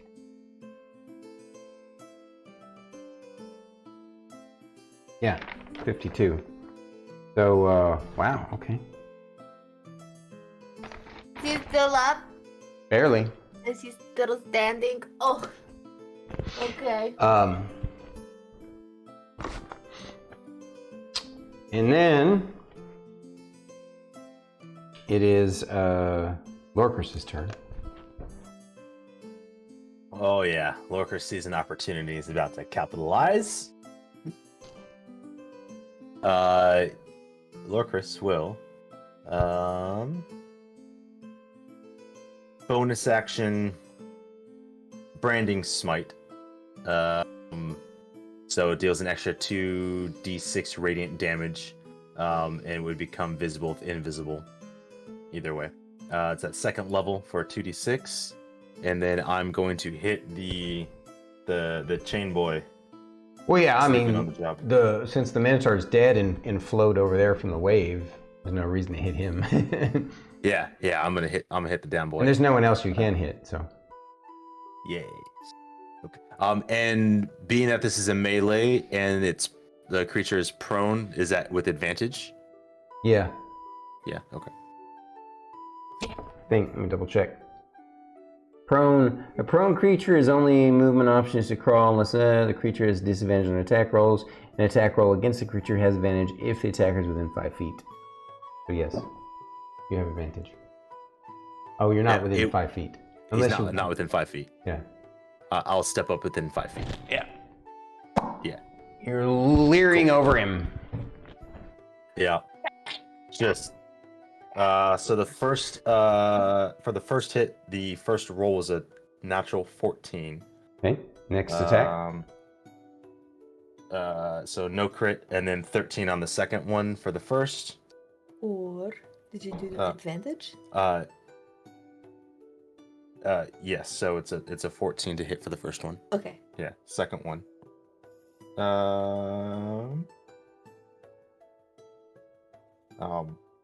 6 plus 19 for the second. So yeah. 14 plus both 13 on the attacks first hit. one. Both attacks hit. Yeah. The first one is going to be with the 2d6 for branding smite. Oh, that's gross. That is a 10 plus 6 plus 4, so 29 on the first hit. 29 on one hit? That's because of the branding smite does initial 2d6. I rolled a 10 on my damage die, a 6 and a 4. All right. Yeah. No worries. and then +9. And then second one, that's cocked. 18 damage. Okay. That it? Yeah. All Yep. right. Well Yep, done. that's it. Nice, Thank you. nice damage. Ogre Berserker, since he's unconfused for now.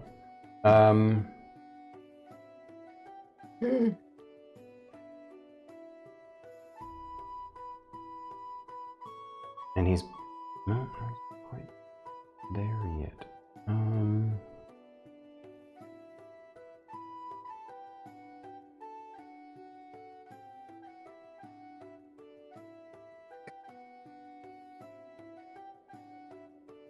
What? On that second one.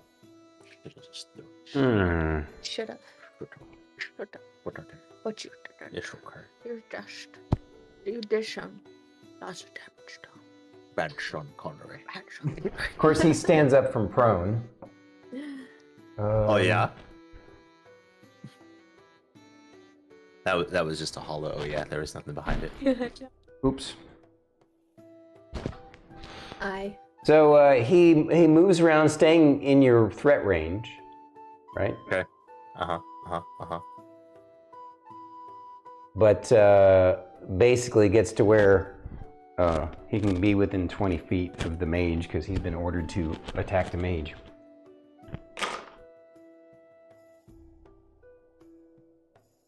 Armor class mage? 17. Okay.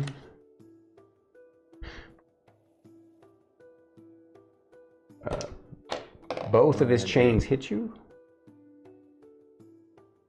Do I not have cover behind the thing that I... When I told you creature it's within about 5 feet knee of you high. makes an attack against a target other than you, can use a reaction to make a melee weapon attack against the attacking creature.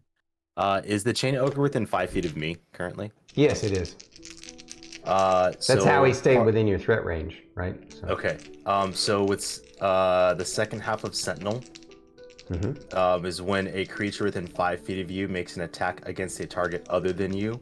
You can use a reaction to make a melee weapon attack against the attacking creature. Correct.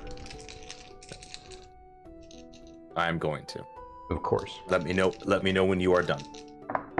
Keep everything. Let's see here.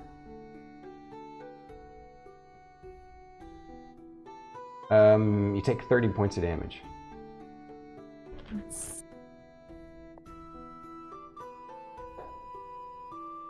Go ahead and make your attack against him. Or did you already? Yeah. 17 plus 13. Yeah. So Yes. what's your damage? Yep. And then I'm gonna do 1 level of Divine Smite, Okay. which I should have done last time.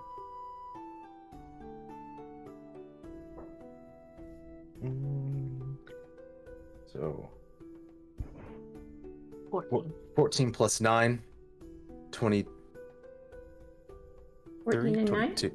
Yeah, 20. It's 23. 23.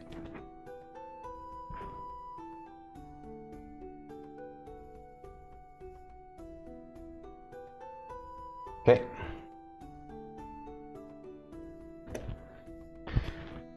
Alrighty. Oni boss uses his action to try and get another saving throw. I want him to keep dancing. I just picture him dancing like in Beetlejuice when they're in the air. Let's see, got a 20. Darn. Alright, so his turn is done. Does he have any bonus actions? Oh yeah, regeneration. Not an action.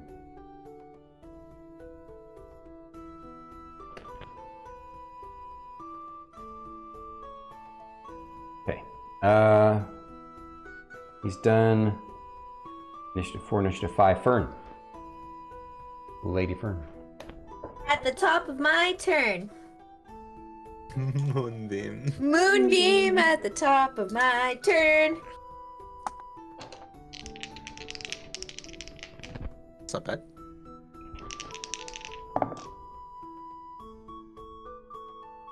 He needs to roll Constitution save throw DC 17 with disadvantage. I did. And He made it. He made I it. succeeded. Okay, so 11 points halved. Okay. It'd be 5 And points. then, yeah. And then, I'm going to use my one and only 6th level spell. And I'm going to cast Heal on Rylar. So he gets 70 points of healing. Is that a touch spell? No, it's 60 feet. Okay. Are you sure? 6th level. Yeah, it's 6th level heal. No, I understand, but it's never been that way in all of D&D. Certain heal spells you have to touch. Nope, it says choose a creature that you see within range. Wow, they turned it into a range. Mm-hmm. But they did nerf it. It used to do a lot. It used to heal basically all like 150 hit points. So they basically cut it in half, but gave it range. So that's pretty decent. All right, that's Could be nice. He interesting. went from 4 to 74.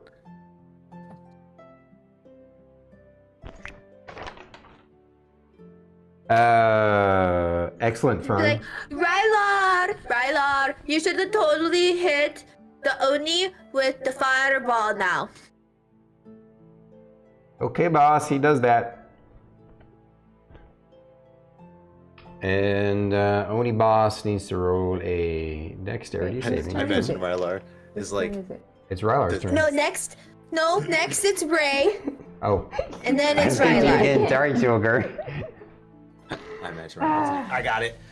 Your cute kitty ears are too distracting. Well, okay. Well, You hear her. Fern said fireball. I'm gonna Yes. jump on this train too. I'm going to cast fireball. How tall is this ogre dude? He's probably 9 feet tall. So he's taller than Lorkris. Yeah. Okay. So I'm gonna try and target an area between the Oni and the top of the guy's head. All right. I'm going to say that there's a slight chance, there's a 25% chance that you'll accidentally hit Lorkris on the top of his head. It's fine. I don't have any hair to singe off. You're good. It's slick. Well Put the said. Vaseline on. All right. Yeah. All right, here we go. I'm rolling it. Yeah, I'm ready. Nope. He didn't get singed. So, but yeah. So Nice. both of those guys now have to roll reflex saves or dexterity saves. And the DC is 18. 18. Okay, so the Oni made his. And the Ogre Berserker You want me to kiss it? No, you don't touch me. also made You mean his. to me. So they'll take half damage, but still not nothing. 8d6 is 8d6. Mm-hmm. It's 8d6? Yeah. Is 8d6. Because I'm casting it at 3rd level.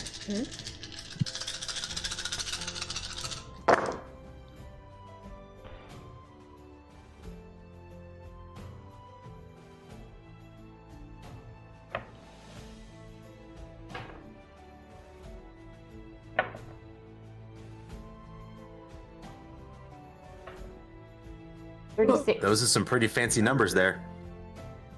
Yeah, I rolled 3 6s, 2 5s, a 3, a 2, and a 1. That's So they gross. both take 18 points of damage.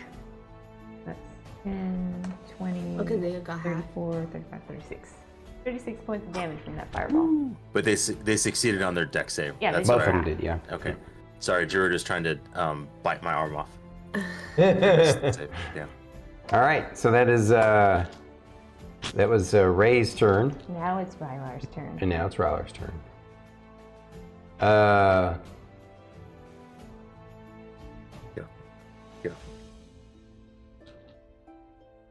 He's like, thanks, Miss Fern. That was cool.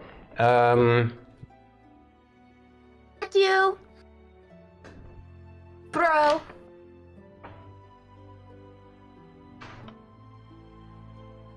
Oh yeah, you told him to cast the fireball, so that's what he's gonna do.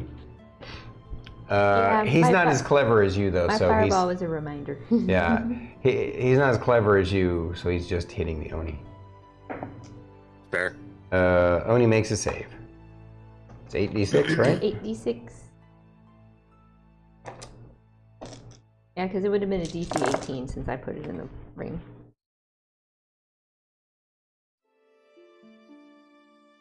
Wow, not so great. 10, 20, 28, so 14. Not bad. And it's fire. Does if fire damage hopefully negates his heal himself, stupid shit. Okay. Yeah, for 1 round. That's true, it does do that. All right. That was the bottom of the round. Top of the round is Werewolf Lord. Augie, stop it.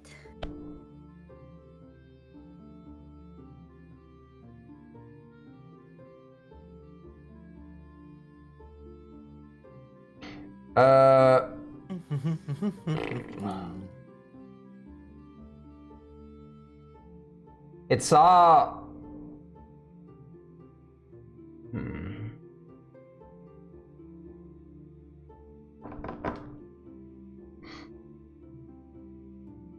It was very frustrated by the fact that you healed Rylar the way you did. So it's going to. Well, it doesn't have to move. With its reach, one of its claws is going to go at you, and then its bite and claw is going to go at Rylar. So, what's your AC? 16. 16. Okay. That's a hit, and then against Rylar is a crit. I am going to negate that crit because I have not used my reaction. Okay, so it turns it into a regular I hit. didn't. When did I use my reaction? I thought you hit your. I thought when at the. Tell me the ability. Read it to Okay. me. Oh, you know what? No, You did use your reaction. I did. You know what? Never mind. Yeah, you did Never use mind. reaction. I did it when because I did it when he hit you. Yeah, Yeah, I when he hit apologize. me. Okay. Fucking time. Never All mind. right, so Rylar got crit and hit, and then she got hit. So the hit with the claw. Wait, Rylar has an inspiration point. It does. We all Okay. have an inspiration point at the beginning of the day. Rylar hasn't used his if he wants to re-roll the crit. Rylar's not a player character. Rylar's an NPC. Do monsters get? Okay, get well, I'll inspiration give die? my inspiration die. Huh? I'll give mine. For Rylar.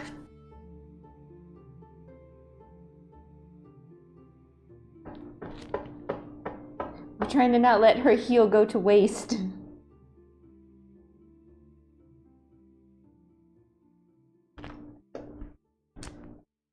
Okay, if that's what you want. So that would mean that all 3 of you've used your inspiration die. Yep. Okay, so basically, I gotta re-roll that attack. Just a regular hit. All right, I'm gonna do the damage for you first. You take 13 points of damage from the 1 claw attack. Constitution saving throw. What a moonbeam.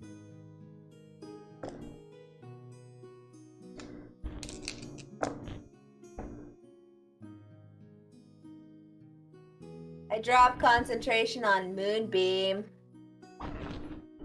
Okay.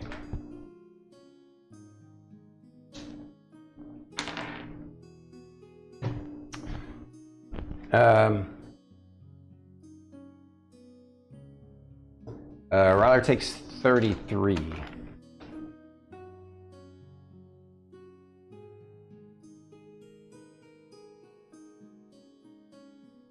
Okay. And so basically the werewolf was like, it's going after Rylar, but then it sees you heal him, and it basically goes, kind of swipes at you like, stop it. And that is its turn. Lorkris, you're up.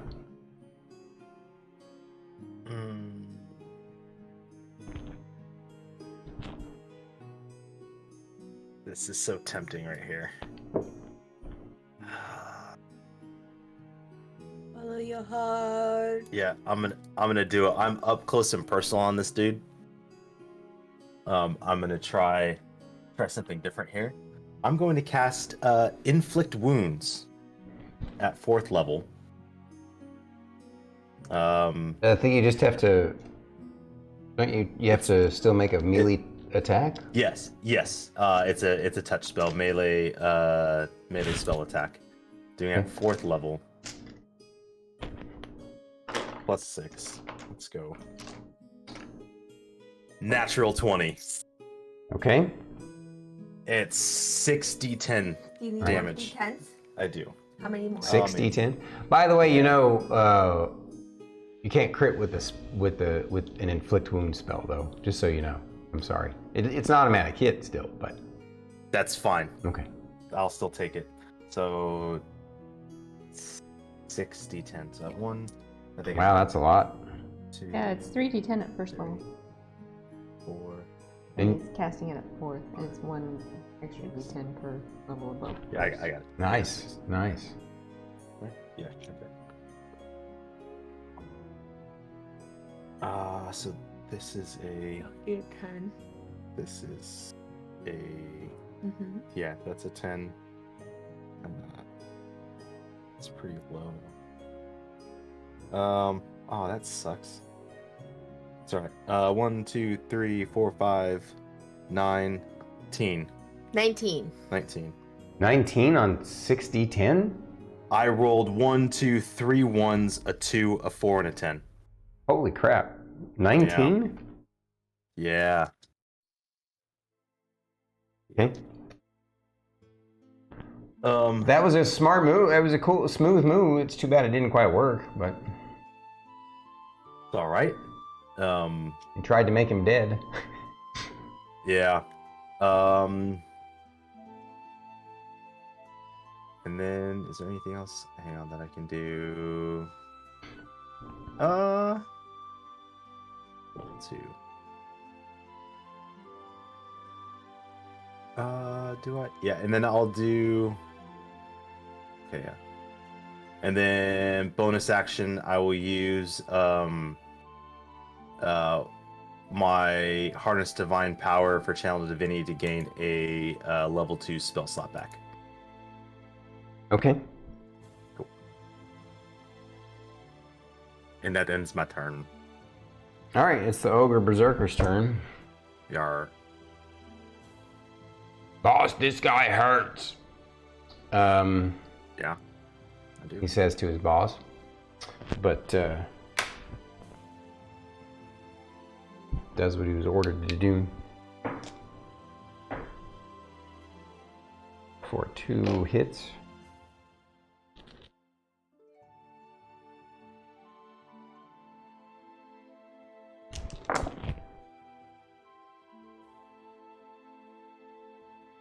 Let's see.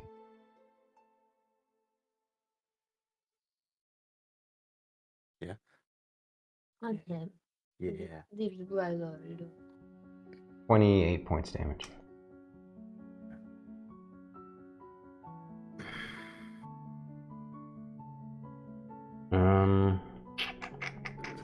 And now it's the Oni's turn.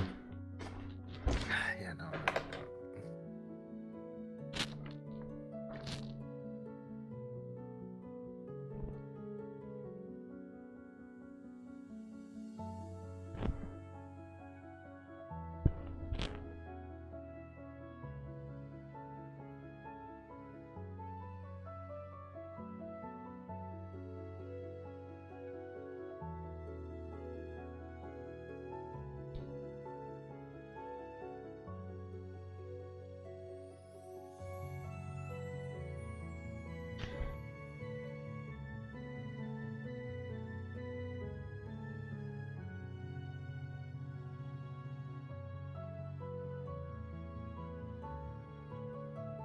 He says, "Bah, you're all useless."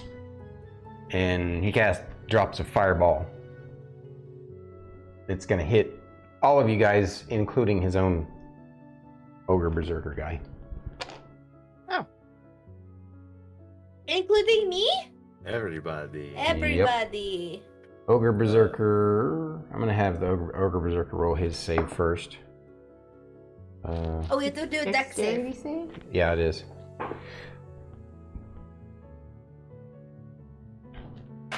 So he's casting it at a higher level.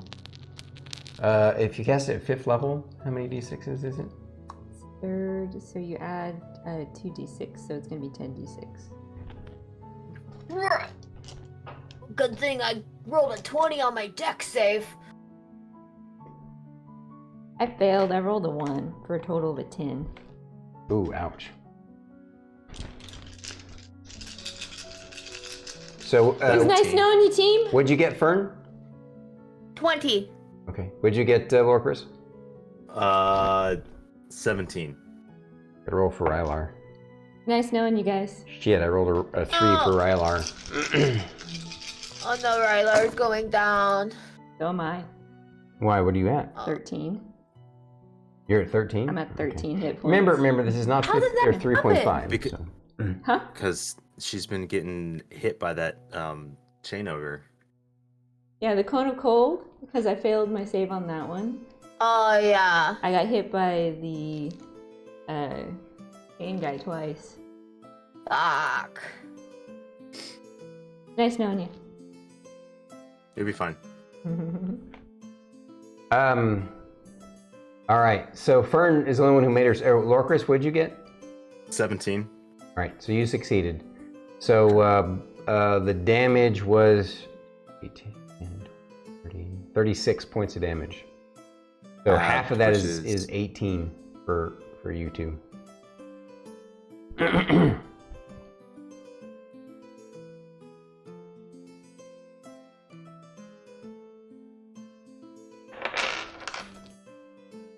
The Ray is unconscious. Yeah. Yep, I am down. Is that the first time? No, I went No. down in the. No, that's right. And yeah. Sorry. It's been a couple weeks. Might be.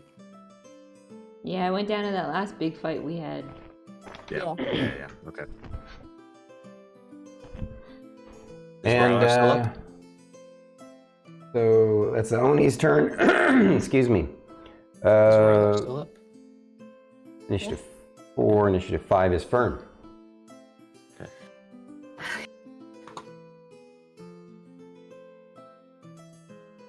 I have a question. Yeah.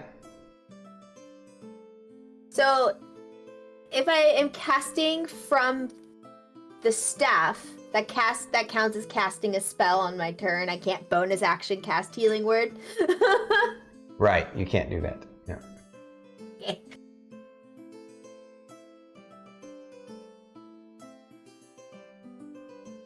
I get where you're thinking. It's like, oh, but it didn't come from me. It came from the device, but it's still the It's an action. It's an action. It's a spell action, so it's a full. No, it makes it. I know, but I had to. No, that's all right. I totally respected the ask. Okay. Oh,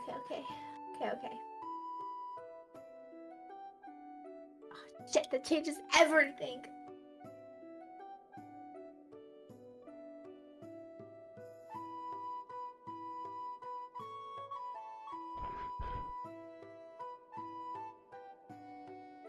Save you in a minute, okay? I'm gonna cast Wall of Thorns from my stick. And I want to surround the werewolf where it doesn't hit Rylar, but the wall is between the wolf and Rylar. There's no way to do that. It would hit. Yeah. Either you're gonna put it on top of Rylar. There's no way to. He's literally 5 feet from Rylar. He's in melee range. Okay, fine, never mind. Then I'm just gonna cast. Never mind then. Then I'll just cast. I'll do plan 2. I'm gonna cast Healing Word.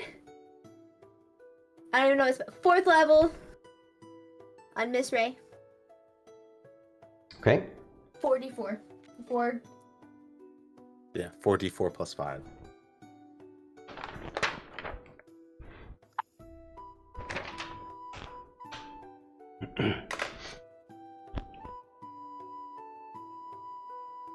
$13. Not bad. And then for my action, I'll cast Shield Touch on the Oni. Nice.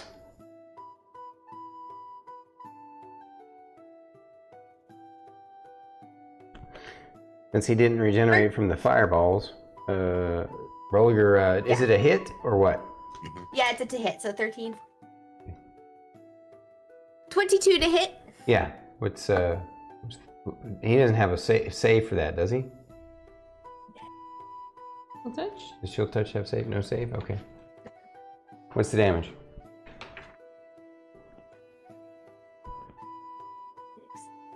9. 9 points of And damage. he cannot regain hit points. Well, I don't think it's forever. I think it's just. Well, Yeah, until the start of- until the start of my next turn. Yeah. Okay. That is all. Excellent. So that was Fern's turn. Ray is now up again. You're down, but you're conscious. Yeah, as I get up, I go, yeah, Philip, I know.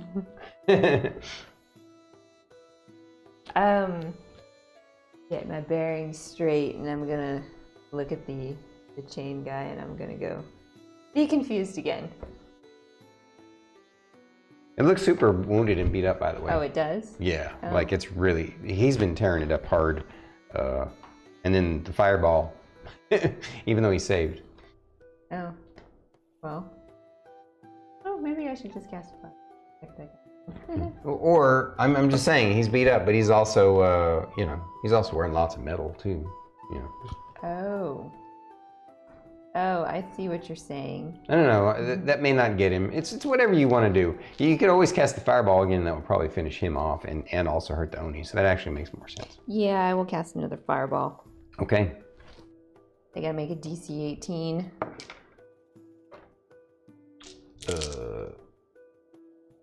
Okay. And it's a, what kind of save? Dexterity? Okay. I'm gonna do it. Yeah. Oh, let's do it. Yeah. Oh, I'm gonna tell Emillynn to. 27 points of damage. All right, so the Ogre Berserker failed his save, and you basically, you see his little head and his helmet's just singed and turned to ash, and his helmet falls off. He falls down dead. And the Oni did make his, though. So it was how much? What was it? It was 25, 27. so half of that is 13. Okay. As a bonus action, Lorkris, Rylar, Philip loves you. She's still a little disoriented getting up. Okay. I'm gonna. Do we want to take a quick break right now? Since she had to go. This is a good point. I think we're at the top of the round. It should be Rylar's. Oh, I'm gonna have Rylar go. Turn. Yeah. So Rylar, he's like, well, I guess I'm standing my ground against the puppy dog man, and he's just gonna cast a couple of purple beamers. Yes. One hits. Hey, for max damage. It's a lot better than the ones he usually rolls. So this is a good time for a little intermission. We can all go pee, grab some snacks. We're right at the top of the round. Combat snacks. Yeah. Intermission time. Combat time. All right.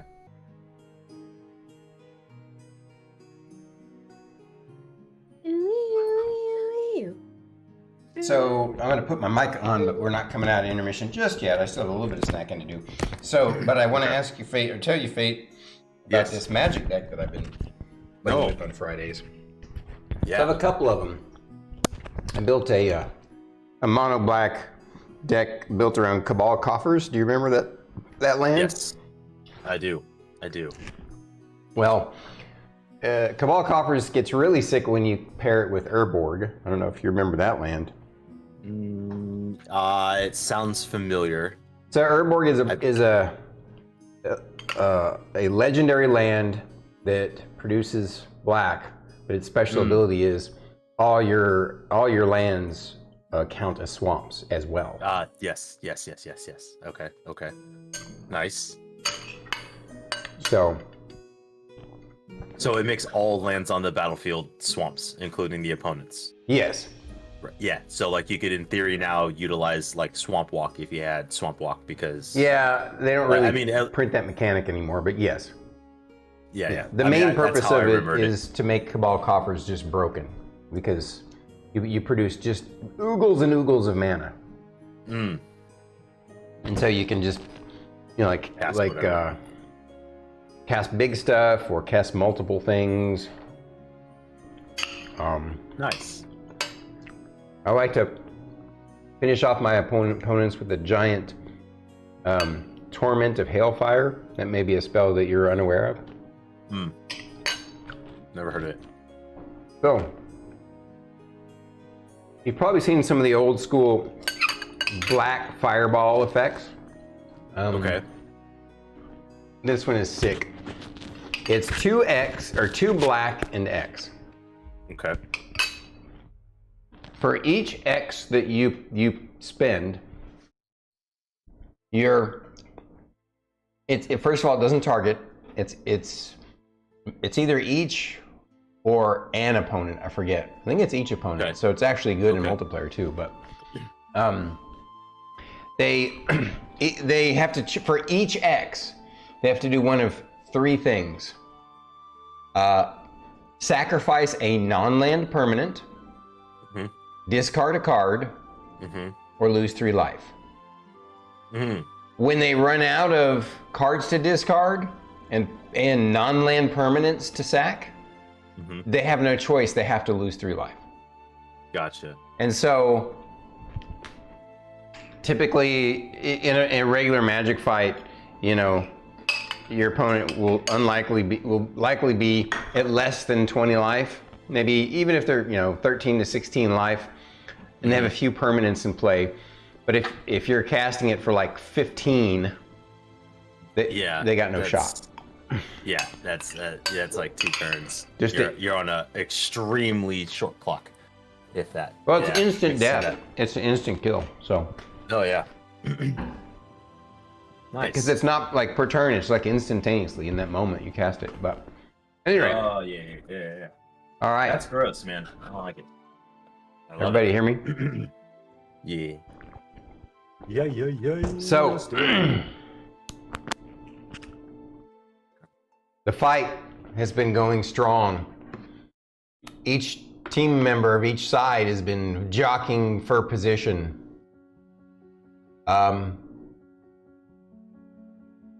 One of the team captain of our heroes went down, but was brought back up. Rylar was almost taken down, but was brought back up and now is hurting again. But 2 of the enemy team have been slaughtered, or at least put into their unconscious state. And now we're at the top of the round.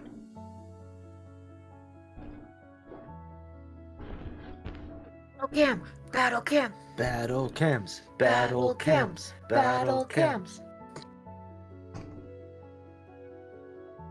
That's the wrong one. Alrighty. Top of the round is the Werewolf Lord. Yup. Goes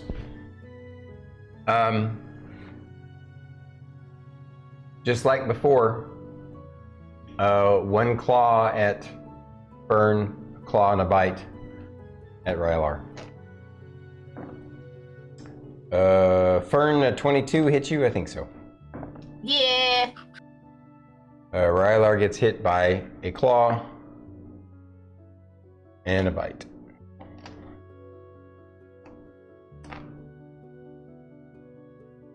So first off,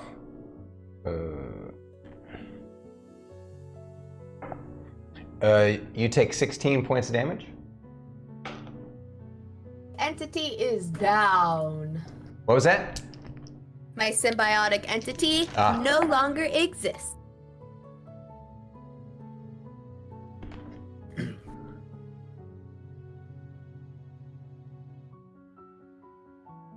Rolled low for Rylar, but yeah, so 28 points of damage, but he's only at 5 hit points, so Rylar goes down.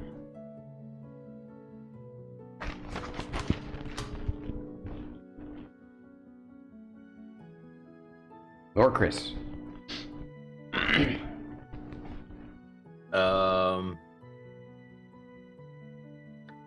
As a bonus action, Rylar is within 30 feet of me, correct? Yeah. Yeah. Yeah. As a bonus action, to buy some more time, Lorkris is gonna cast Spare the Dying. What does that do? So it stabilizes a creature. Yeah, Right. so he doesn't have to make. Doesn't death have to saves. make his death saves. Gotcha. Okay. Correct. What else? Correct. And then Lorkris is gonna look at Emillynn and go, Emillynn, hit him again with the fireball.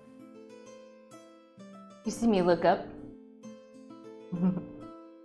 And then I am going to hold my action to cast Path to the Grave. So I can use my Channel Divinity as an action to curse one creature I can see within 30 feet. Until the end of my next turn, the next time you or an ally of yours hits the cursed creature with an attack, the creature has vulnerability to all of that attack's damage, and the curse ends. Or actually, no, I might as well just do it now. It doesn't make sense to hold it. So Yeah, I'm just gonna... I get what you're trying to do. It's clever, but a spell. It's literally. It specifically says an attack. It's talking about like a physical melee attack. So it's not like going to double the fireball. Oh. Then Lorkris doesn't do that. Sorry, it's very clever. No, that's fair. Yeah, no, that's fair. That's fair.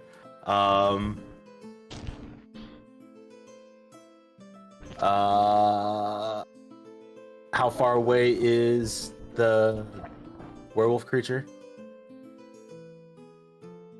I don't know, like 25 feet away from you.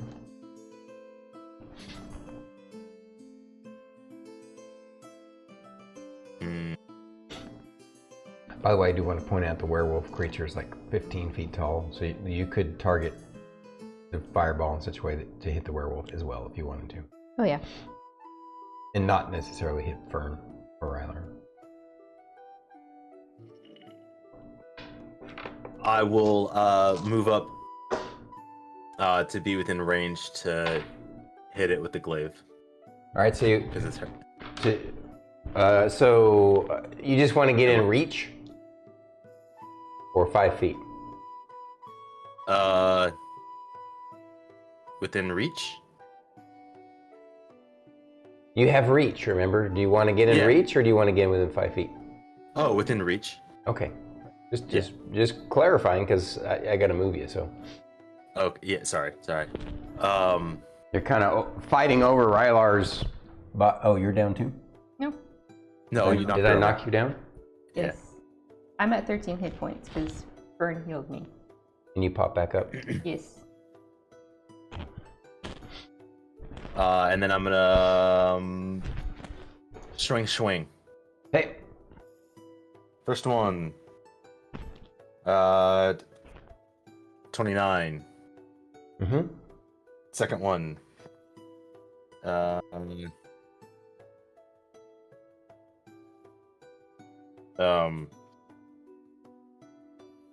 21.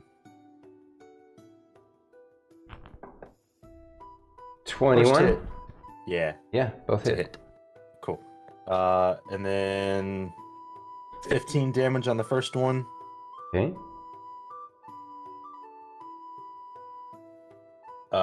And 13 damage on the second one.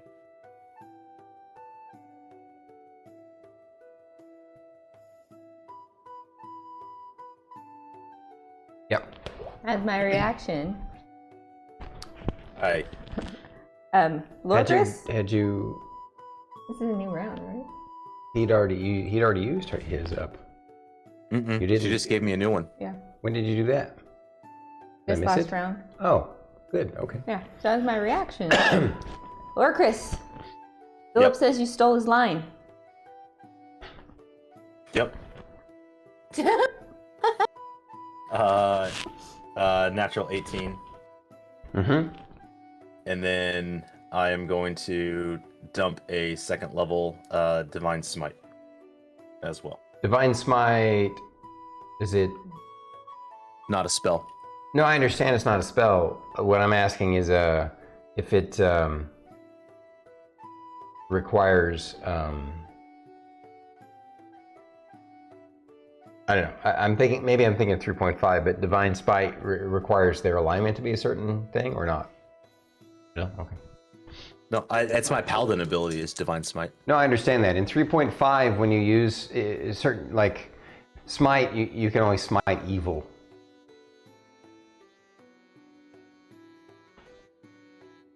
In 3.5, in 5th ed they change it. Go on, it's fine. Okay.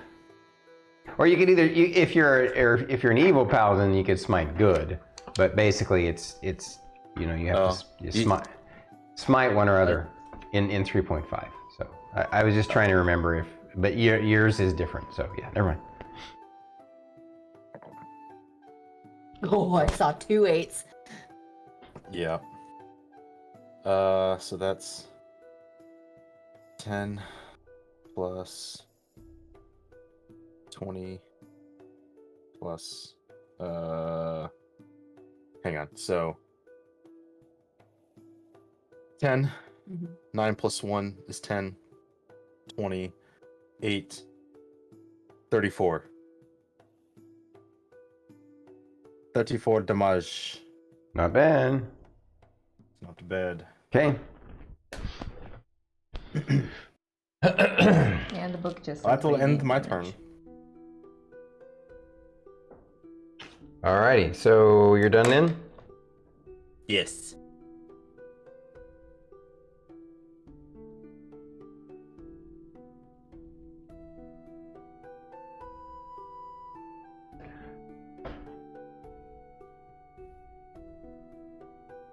You listening closely? Something happens that you guys didn't expect to happen, something that you never thought would happen. It's almost like in slow motion, there's just kind of power over the battle because you guys just keep going down and popping up and getting hurt. And you see a gleeful look on the Oni's face as he, timing-wise, he feels like he can go in for the kill. He seems to have a special ability that regular Onis don't have, like he's some sort of unique Oni. And he shadow teleports right next to Rylar. And to everyone's utter horror, he pulls out this, in the same movement, he pulls out this black short sword and performs a coup de grace right on Rylar's chest.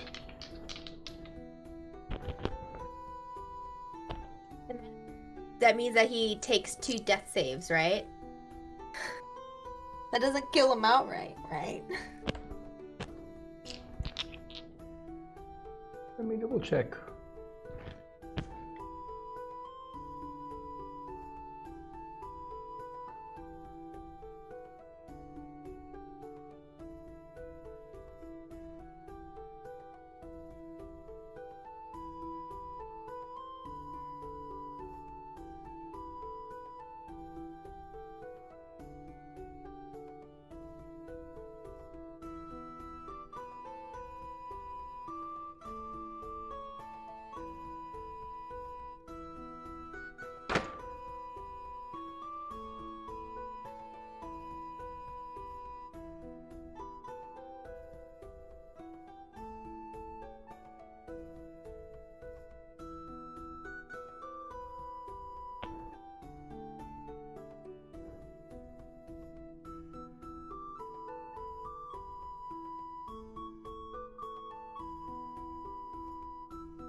I'm gonna actually cry. Rylar dies.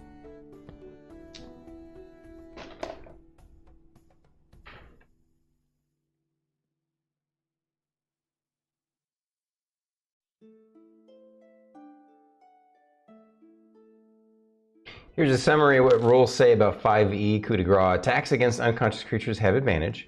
On a hit, the unconscious creature fails a death save and a second fail due to 0 hit points. This attack causes 2 failed death saves, requiring just 1 more for permanent death. Yes, I was right. And, oh yeah, it's advantage.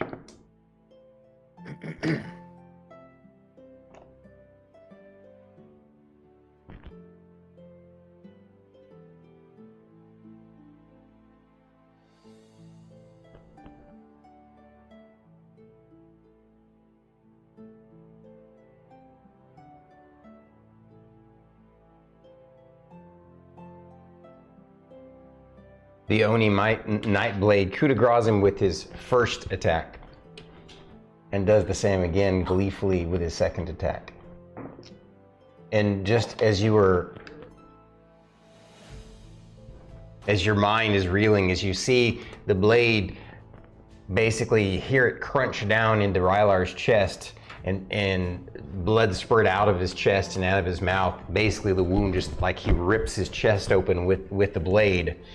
In that moment of pure horror turns even further into pure horror. Something happens that you did not like, that is so alien to your understanding, and so basically, no, there's no basically about this. I gotta back up a second to describe this right. Rylar being killed before your eyes, of course you all feel this inescapable rage and loss in this instant moment, but suddenly you hear this as the blade goes down. It's like everything goes in slow motion. Like, and then it's even stranger than you thought, because in that moment, everything, including yourselves, you feel yourself like frozen in space, like time is not only slowed, but slowed down to a crawl to where it basically stops. And suddenly,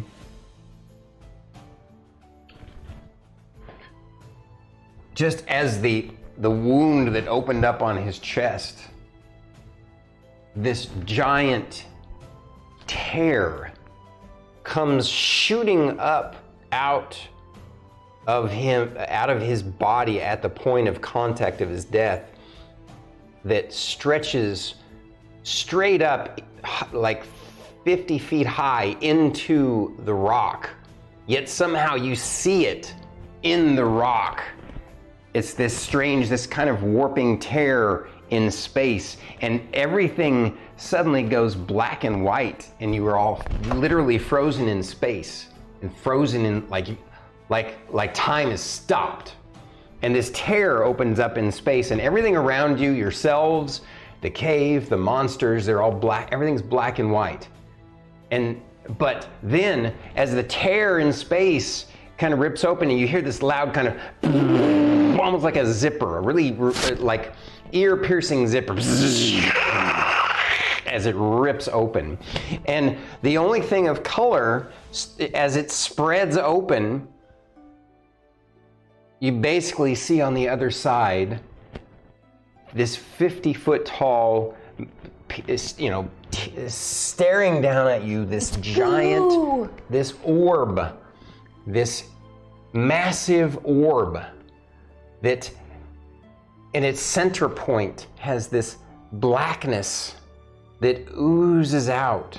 The orb itself is red, but has this black movement, like a undulation of blackness that's moving around in it, in this giant red orb, and these vein-like tendrils that appear to be like kind of pouring out and ripping out of the space in the torn space of space, in this zipped open, torn fracture of reality. And these little tendrils just kind of like ripping it open. Even though they're small and thin, they're like this kind of dark red color. And again, the orb is just this imagine that you see a marble, a really dark red marble, but there's this black undulation, this constant moving pattern that kind of swallows into the centerpiece of it. And in this time, in this stopped moment, you hear this mind-numbing sound. All of your characters, you just like your ears feel like they're going to explode, like your brain freezes up. You can barely understand and see what's going. It's like you can't really comprehend this sound. It's this alien kind of TV noise that's more like imagine somebody just doing something with a bass speaker, a heavy bass speaker, and just and the only color that you see is coming out of this giant red orb. And basically, as you see this impossible thing before you,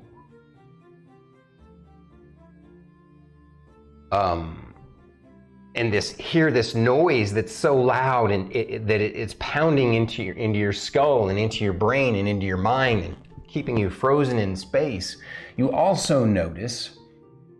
Oh, sorry. It looks to you like a giant bloody eye. And there's one other interesting thing that you do note. There seems to be something you didn't really notice before. There's one other color. It's so faint and thin. There's this light golden line. And it seems to connect you and Rylar. Basically, it's like this kind of golden thread. But when I say thread, it's more. At first, you didn't really realize it. You didn't see it. You're just perceiving it now, right? It's like a spider web. It's so thin, but it's got a slight golden color, and it seems to be stretched out from Rylar and touching all of you. And this noise, it goes on, and the tear in space and the great bloody eye looks down, and it's like I'm gonna switch to a different cam so you can kind of see my descriptions and stuff here. The eye is looking here. I guess I'm moving again. That doesn't work. The eye is like looking down at you guys, and the sound is just this deafening deep bass note. And the tendril, some of the tendrils that ripped the fabric of space open, kind of start to they undulate down in sort of a like the ginger fashion. They're like slowly moving their way down, and he looks down. He's mainly this giant bloody eye is looking straight at Rylar, and you can see it twist, and you hear as it's twisting looking, you hear this other sound. The sound within the sound goes like you can't understand it at all. It's like the more when it speaks, if that's what it's doing, when it makes this sound, it actually makes you think you're going to go insane from the how much it grates on your being, your mind, your mental capacity. And then it's almost like it's and then you notice one of the tendrils, you notice it changes its attention on these little golden threads that seem to connect Rylar to you guys. And the tendrils go down and they kind of tickle at the tendril. And then it makes that sound, it goes boom. And then it seems to turn and draw its attention to each of you. First it goes over to Miss Ray.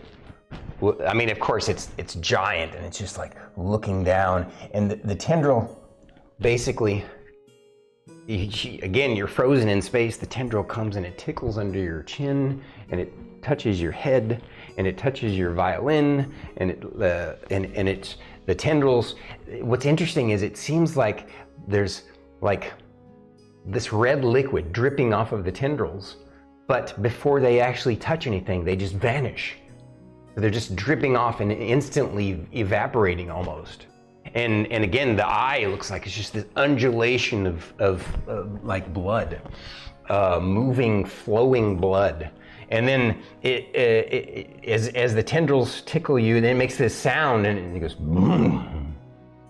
And then right next to you is Lorkris, and it follows, with the tendrils, it follows the golden thread to Lorkris, and it kind of twists, and then it twists, and then it makes this sound like,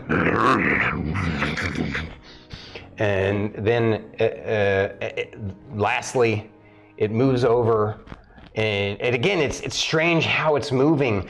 Just so you know, for each of you, as it moves, as it twists, it becomes two-dimensional for some of you.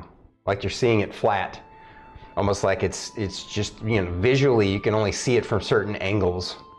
And then as it follows the golden thread over to Fern, it seems to kind of make this sound, and then it just kind of almost protrudes out a little bit more than it was before, out of the tear. And then it tickles and looks over her with the tendrils, with these little thin tendrils. And then it kind of just pauses for a moment. And then it goes back over to Rylar. And it makes this sound again, the sound within the sound. And then the tendrils reach down, and they you see them pierce into Rylar's skull. And just as they all pierce into Rylar's skull, you see 6 of them pierce into Rylar's skull, each one of you all feel one, you see one shoot out and pierce into your own skull as well. And then suddenly the great bloody eye just seems to start to evaporate back into that tear in the fabric of reality, and the reality just kind of, the tear just kind of starts to close up like a wound, instantly healing, and it just basically vanishes. And as it vanishes, the sound goes away, the world goes back to color. Suddenly,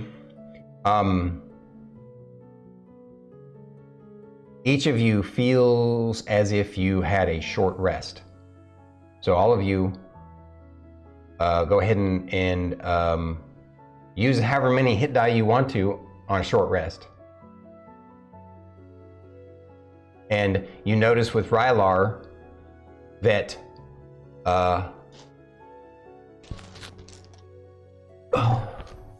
Rylar's wound is completely closed up. He's still kind of torn up really bad by the werewolf, but he obviously looks like he had quite a bit more than just, or he probably had a short rest too, but he's all okay again. And what was that? Goo! And so you're all instantly now back into reality, and the monsters witness this too. Or no, excuse me. the monsters do not act as if they've witnessed it at all.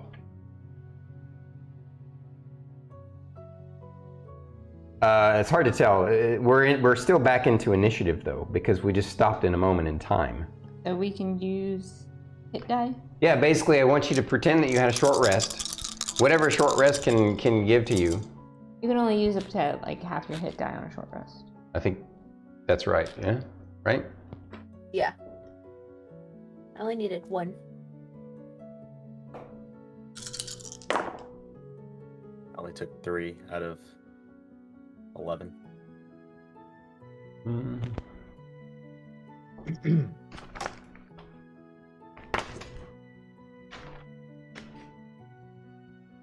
Where are the heretics? Let's see here.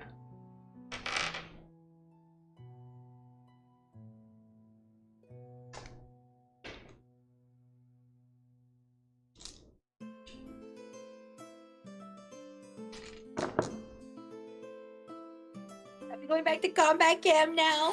Oh yeah. Like, was it goo? Goo That part of was the blood? goo. That was goo. All right, so how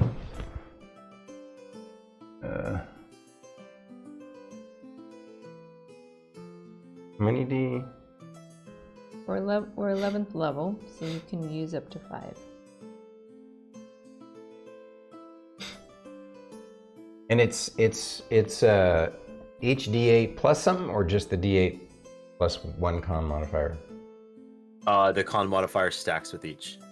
So like if I were to do a short rest, it's so if you use plus 6, 3. if you use 6 of your D8s, then it would be 3 times 6 is 18 added to that. Mm-hmm. Okay.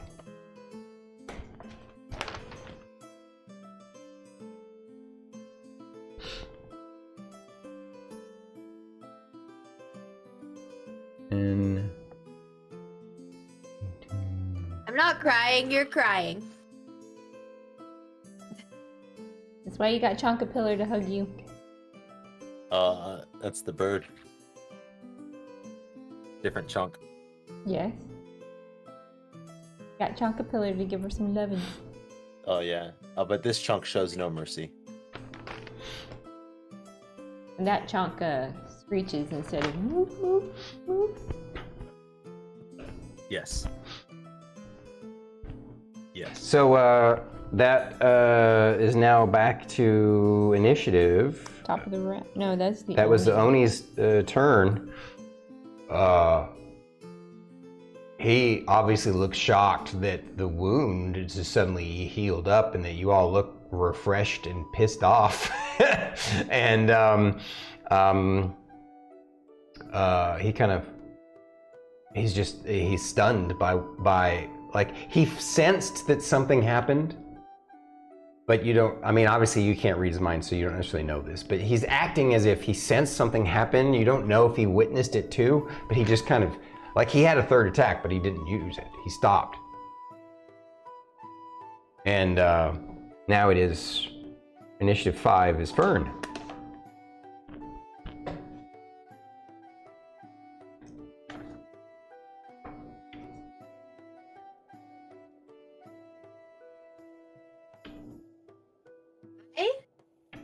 I'm going to get within 30 feet of the Oni, even if I get close to the werewolf guy. Okay, you're technically in its threat range, so if you want to go 5, 10, 15, 20, 25, go around over here, you can. Yeah. Okay. By the way, Rylar was standing there too now. Like, he's standing up again. Like, it just instantly made him unprone. He doesn't even have to stand up. It's like he had a short rest.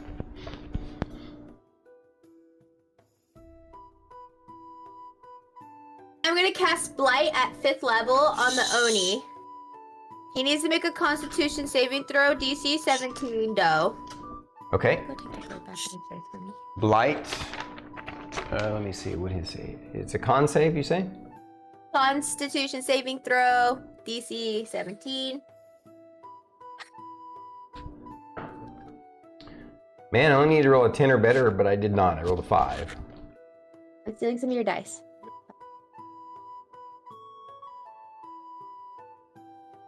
Wait, he failed? Yeah.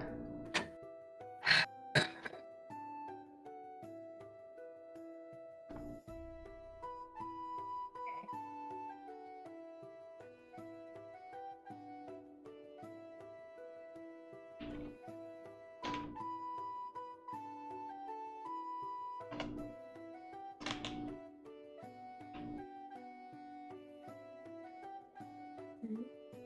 16.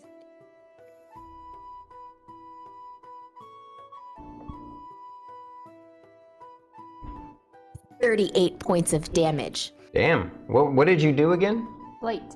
I cast Blight. What does Blight do, though? Oh, I'm missing a dice. I apologize. Okay. It's necrotic damage. What's the description of what it does? Just... I was down 1 dice, so I have to. I had to understand. roll 1 38 more. plus whatever you roll.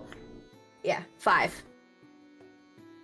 So 43? Necrotic. Huh? 38 plus 5 is Yeah. 43. Yeah. Yeah. 43. Okay.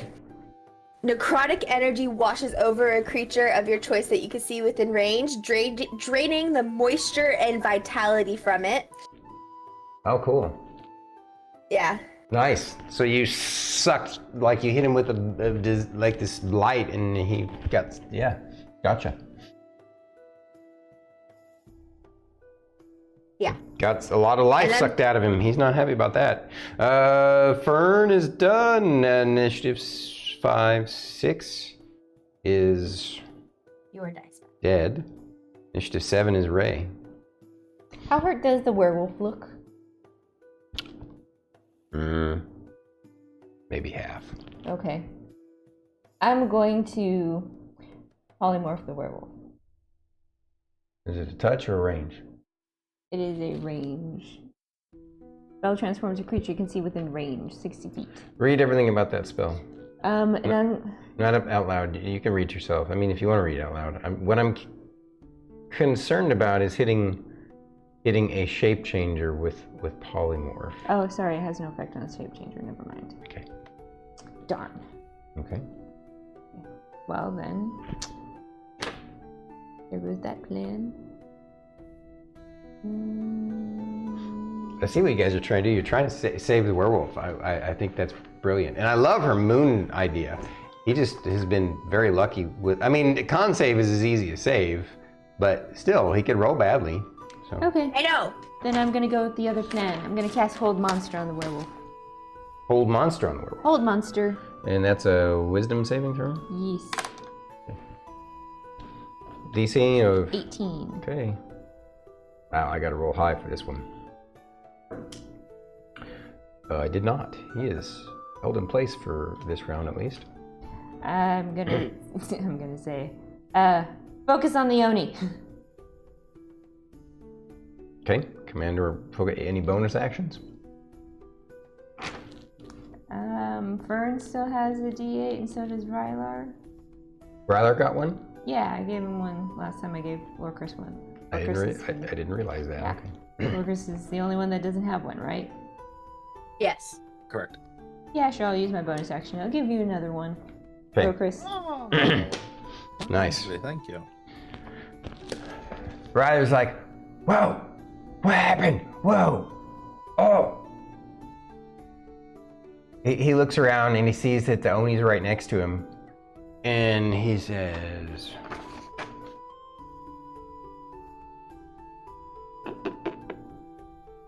what does that spell do? Anyone know what innervation does? Nope.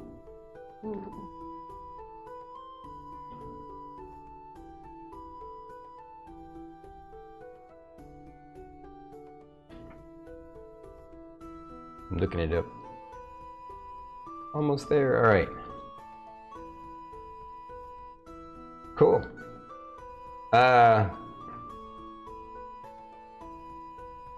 You see Rylar cast his spell at the Oni, and this tendril of inky red and black darkness reaches out from his hand, touching the creature you can see within range, draining life from it.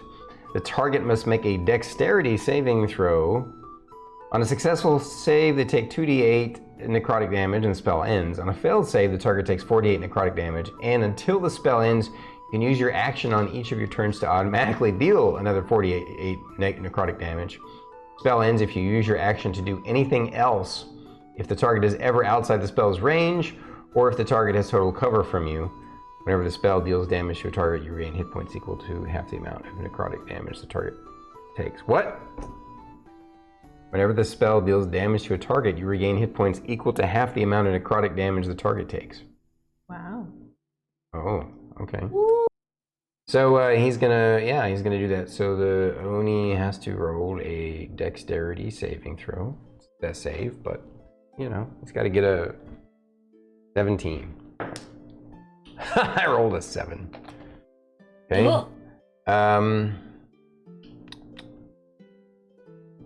So he's going to take 4d8 necrotic damage. Holy crap, that's 2 8s, a 7, and a 4. So let's see, it's 16 and 11 is 27.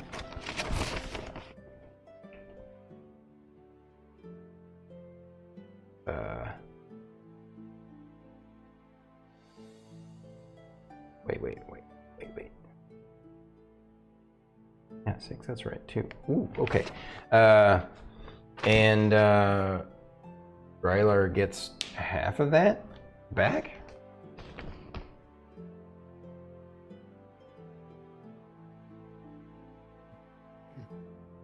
Okay. And so now this black and red tendril of necrotic energy is looks kind of familiar to you guys now. It's stretched out from Rylar, connected to the Oni. And it is now the werewolf's turn, who is held. And he gets to save at the end of his turn? Mm-hmm. Okay. It's a will save? Yep.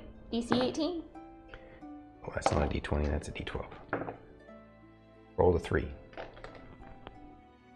So I'm like, down boy. Lorkris. Sit.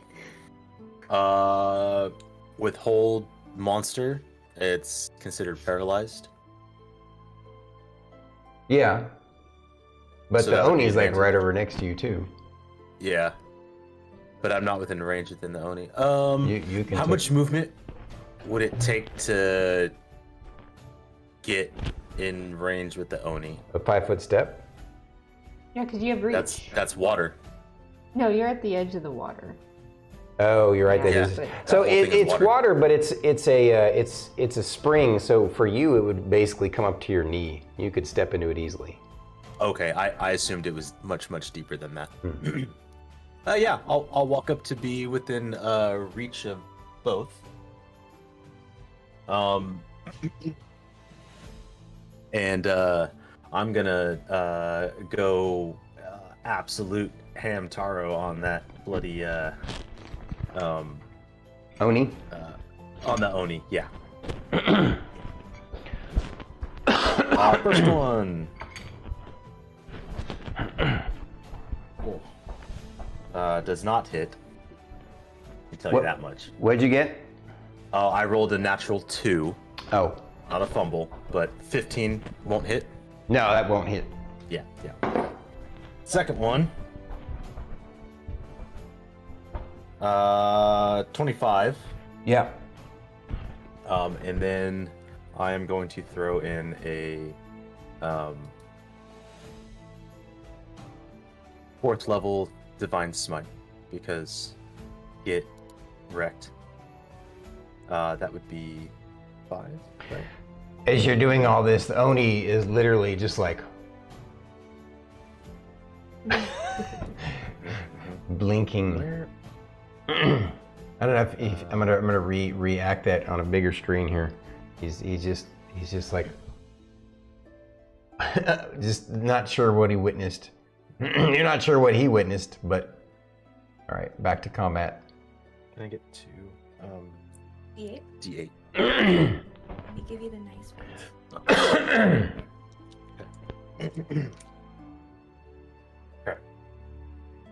D8. Yep. Let's go.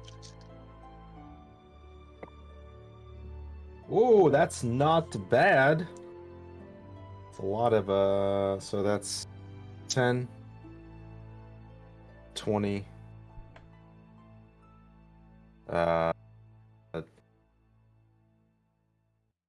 Hang on, 8, 9, 10, 11, 12, 13. 33 damage. From both attacks? No, 33, then plus 9, 41. 42. 33. Yeah, 33 plus 9. Your first attack 42. slices at his chest, and he just kind of takes a hit back. And then your second attack impales him through his chest the way he did Rylar, and the Oni is like blood gurgling out of his mouth and pouring out of his chest, and he falls to the ground dead. Still with that shocked look on his face. And when he dies, well, he's still held. Never mind. So anything else, Lorkris?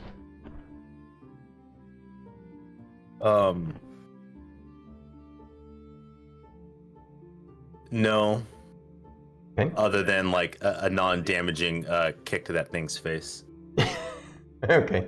For flavor. Gotcha. So initiative 2, initiative 3, 4, Oni's dead. 5 is Fern. I'm gonna cast Moonbeam at 3rd level Nice. on top of the werewolf. Okay. Okay. Con save DC 17 At disadvantage, right? at disadvantage. That's some pretty good damage. 20. And finally, after all this, the moonbeam. How much damage? Oh no. 20. 20. Jesus. Okay. I know. The werewolf yelps like a wounded dog, and then suddenly transforms back into. I was using this little gnome, I think. No, this has got a shield. Oh. What was I using? What do I have?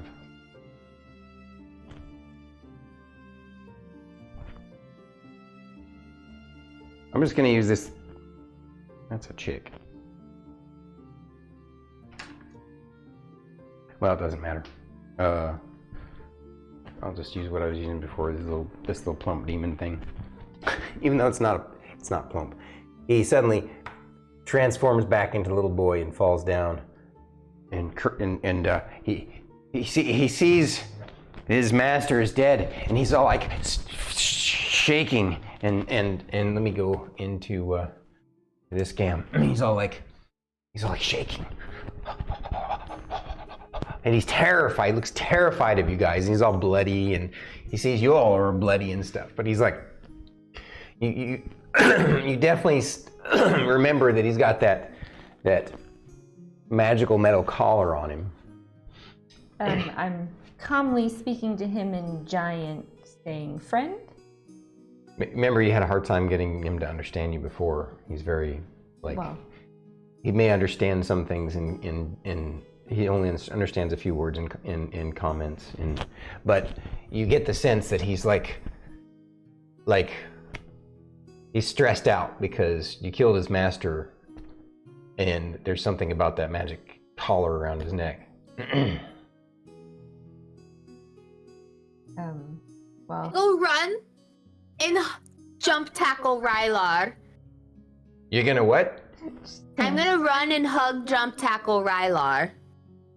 What's up, Miss Fern? What's up, Miss Fern? I'm gonna attempt to get that collar off the child. Okay, so you go over to try and get the collar off the child. Yeah, and... I'm gonna sing something to him to try and like calm him down. He's actually so terrified that, I mean, he tries to crawl away from you. Does anyone want to try and help? Hold him or grab him? Yeah, I'll just grab the child. Okay, go ahead and roll me a grapple check. Grapple is strength check. I am assuming you it's dropped the two. moonbeam, right? Oh yeah. Yeah, okay. Yeah, just... Or is it just a regular to hit? No, strength check or a to grapple creature... yeah, it's opposed strength checks. Okay. If he were trying to grapple the werewolf, that'd be different, but this is not... He's in kid form, so...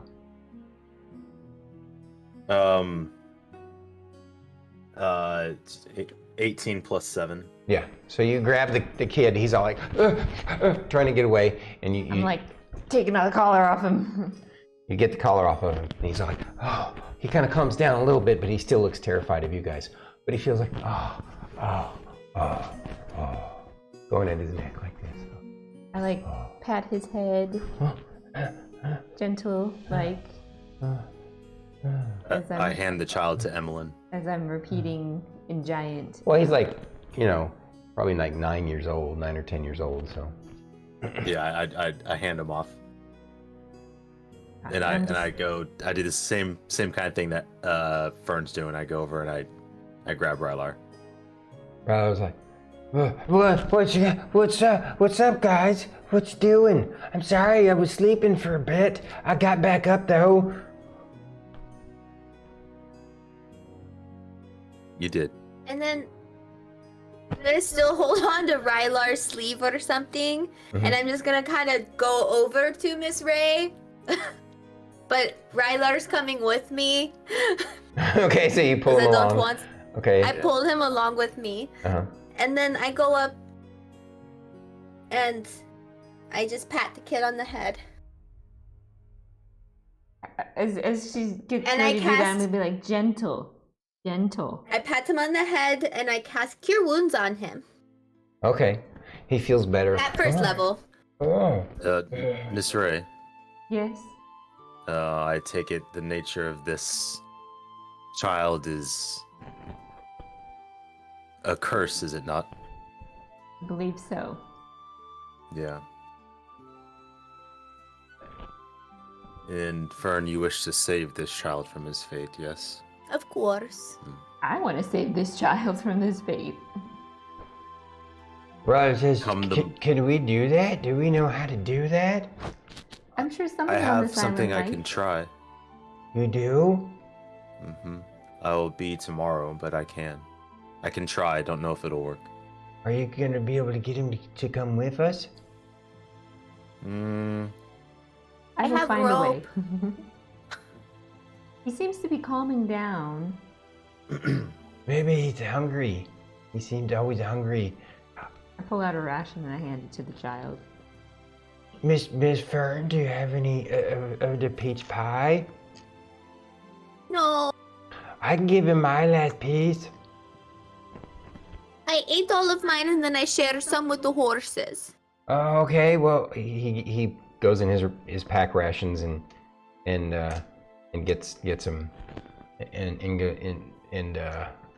hands the peach pie to the kid, and the kid's like, he smells it with a look on his face like, what's that? That looks disgusting. He smells it and he's like, and he licks it and he's like, like that. Like, I don't know if you guys have seen that video with the monkey and the banana. Oh, yeah. Yeah, exactly.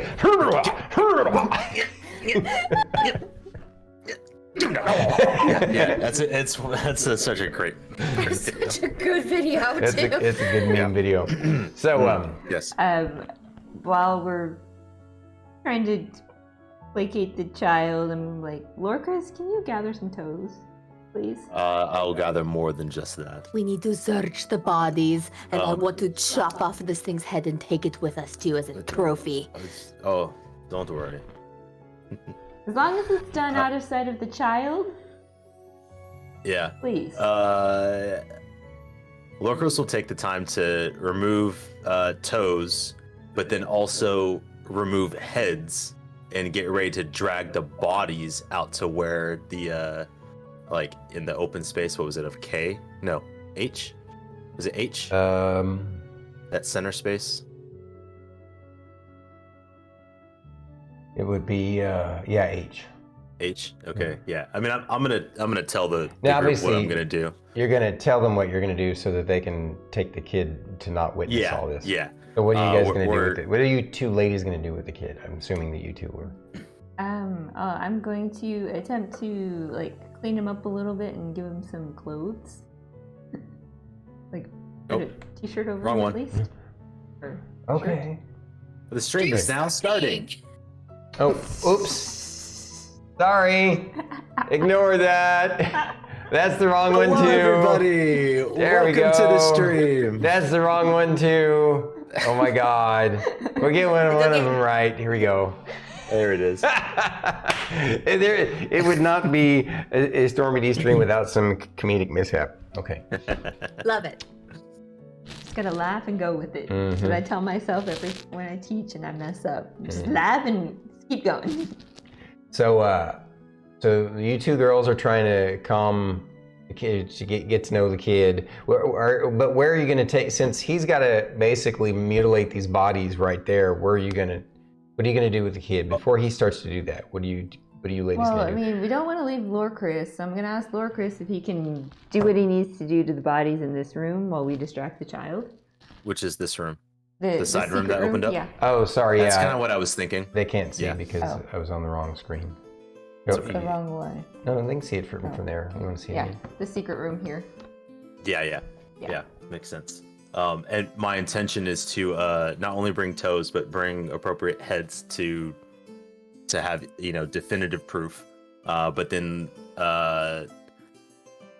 make a mocking display of the bodies, because that's what they. That's your thought. intent to do after you guys have worked with the kid. I get what you're saying. Yes. Yeah. Yeah. She wants to Yeah. say something. Say it, Fern. We should search the bodies too. Yeah, I figured Lorkris Sure. could do that while he was doing what he was doing. I'm more than happy to take all the time we need.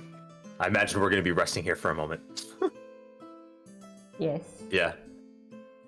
You're gonna rest here. So you're gonna move all the bodies into this cave, and you'll do your thing once you guys have worked out everything else. Yeah. And, Yeah. And so you're gonna continue to heal up the kid, and And he seems intrigued by you guys now that you fed him this delicious sweet pie, and he's Yeah, I'm never gonna hated start like running that through before. some words in Giant and try and figure out which ones he knows. Okay. Yeah, go ahead and basically you get to a point where you feel like, he can do simple commands like a dog. Oh, okay. You get to the point where you realize, okay, so Stay. stay, back. come, attack, you certain words are like attack, and so yeah, you kind of get the gist of that, and once you get used to that, and he realizes that you're the ones feeding him, and that his masters are gone now,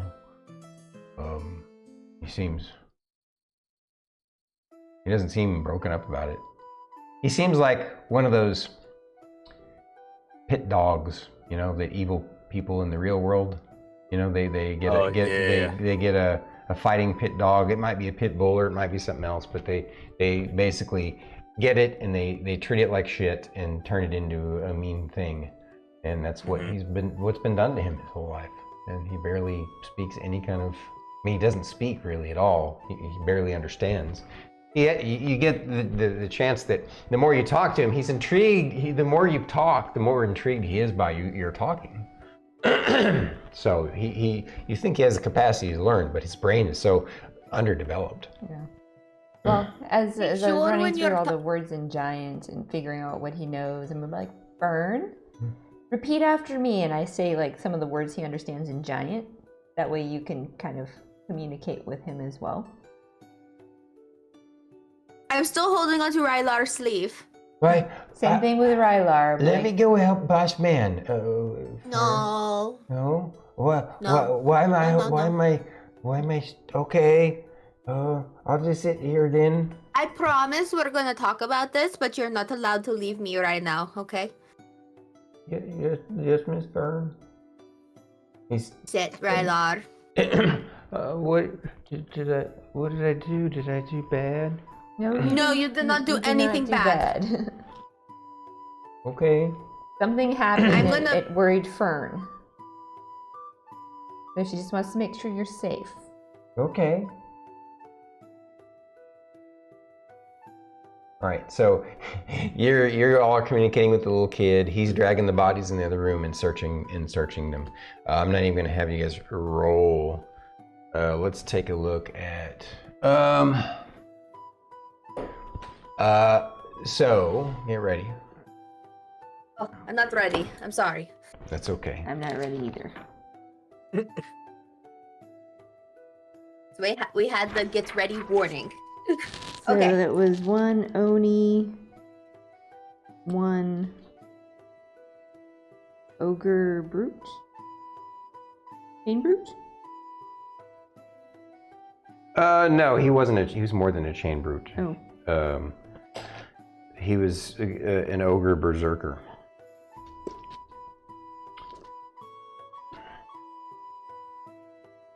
Then a minotaur. What? A Minotaur Dragoon.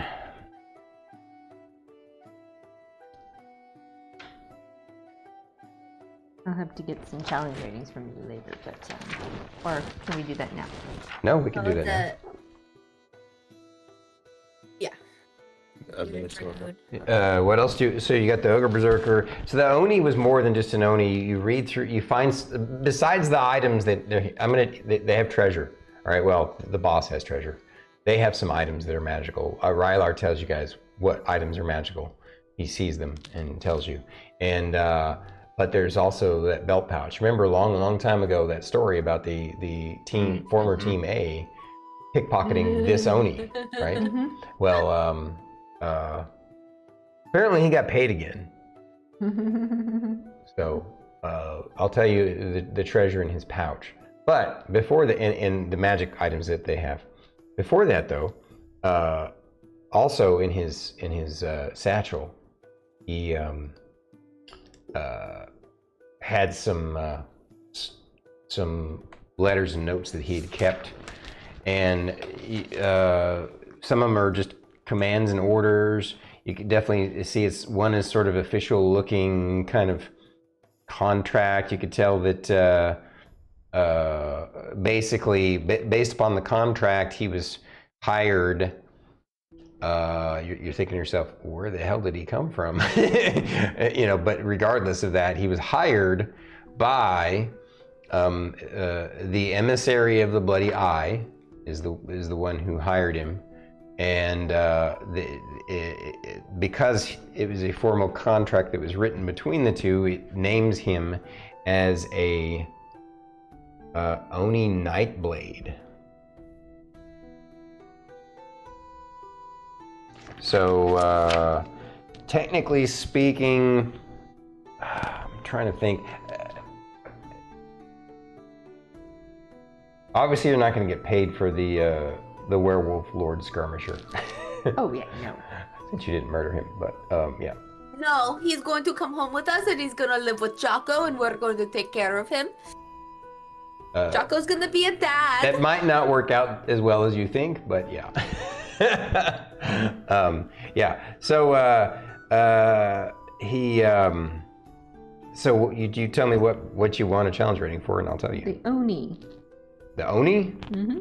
The Oni by itself is a challenge rating 12. The Berserker. The Berserker.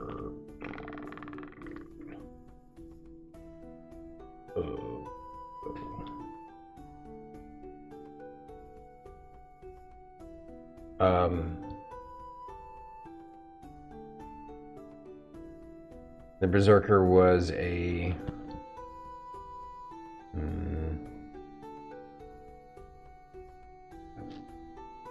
clear up tabs. I hit the tab and let me bring it back up again. Sorry.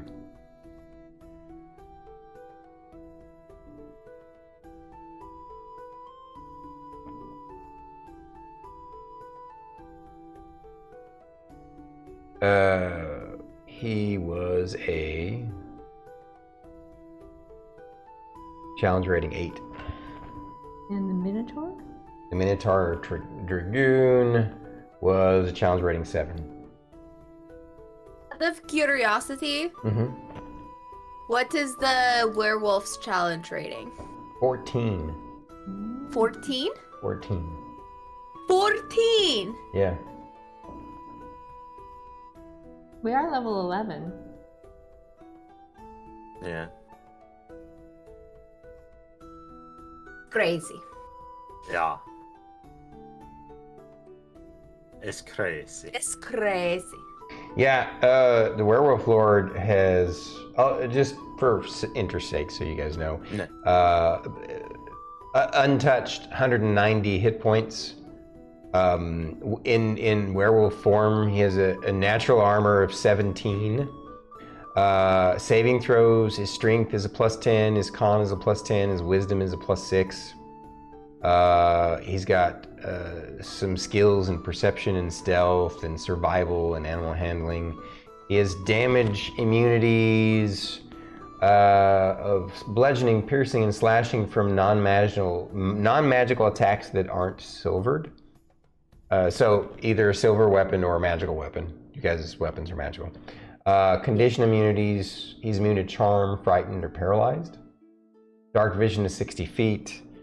Passive perception of 16. Can't speak in werewolf form. He's a shape changer. He can change from a dire wolf to what he was, the form he was in. He has keen hearing and smell. So the werewolf has advantage on wisdom perception checks that rely on hearing or smell. Savage attacker. The werewolf can re-roll damage dice and take the higher of the 2 rolled. Cleaver. When the werewolf reduces a creature to 0 hit points, it can make 1 additional melee attack against a creature within reach. Speak with wolves. Natural weapon mastery. The werewolf adds its proficiency bonus to the damage rolls for its bite and claw attacks, which is already included in what it said here. Basically, it's multi-attack, 2 claw attacks and a bite.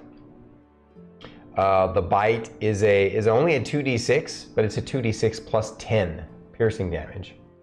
And the claws are only a 1d6, but they're a 1d6 plus 10 each. Yeah. That's nuts. Yeah. Yeah, the Oni. The Oni's scary. On top of all the awesome spells he has. Oh wow, I just realized.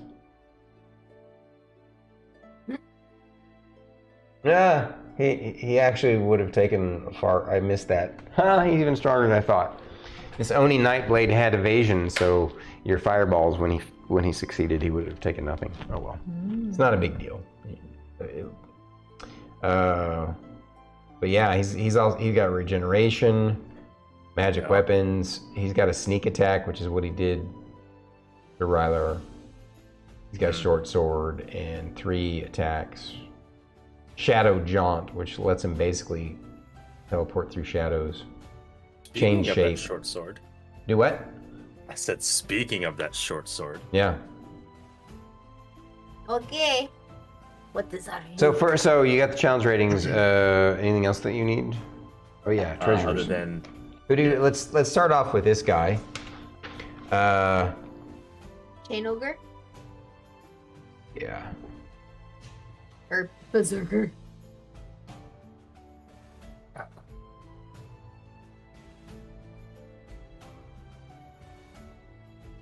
Just a sec here.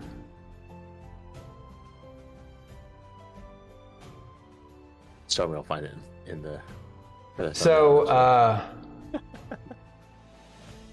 this guy is wearing magical boots and a magical belt. Sure.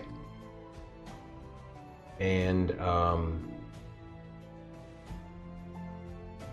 his chain flail things are Those magical here, boots and what? I'm those sorry. those are also Magical boots. +1 magical. How many flails does he have? Well, it's just 2. It's all built into his this contraption, right? It's he can only attack with the. They're technically only 2 attacks, even They're a though. little low. Oh, they're technically only two attacks, but yeah, it's all kind of built in together, built into his pauldron, and so it's like a weird kind of magical contraptions. Plus, it's not super. It's different. What's really amazing about it, besides the fact that it's +1 magical, is the fact that it has a 20-foot reach. But you have to have a special proficiency. Basically, have to use a skill proficiency to be able to use it. So that's him. Of course, this was Werewolf Guy again. And then Minotaur. Minotaur is also wearing magical boots, magical bracers, and his 2 blades are +1 magical. But what's special about the blades, besides them being +1 magical, is that they're also special. Take a special proficiency, and We haven't even cast Identify on any of this stuff yet. right. And then the Oni.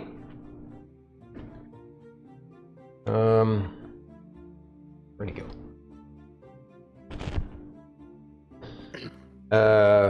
He's got on his person you find that all that stuff that you found. His satchel is a Heward's handy haversack, and his cloak. We haven't cast Identify on any. Is magical. And that he's got and his short sword is magical. And his pouch contained a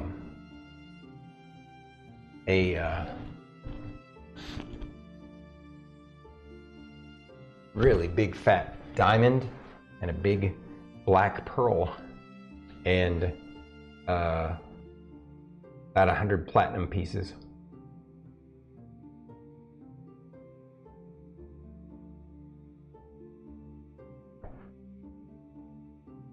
Is it 100 platinum? Yep.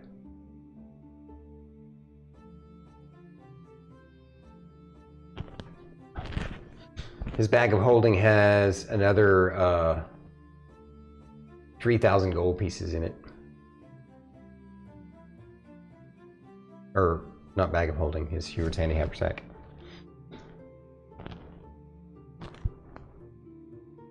And a bag of gems of like various kind of like lower quality, medium quality kind of.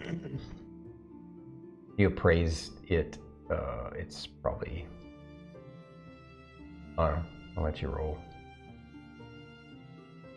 An investigation? Yeah. Got it.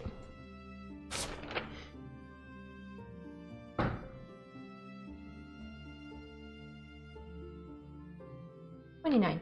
The bag of gems probably is another 1,000 gold.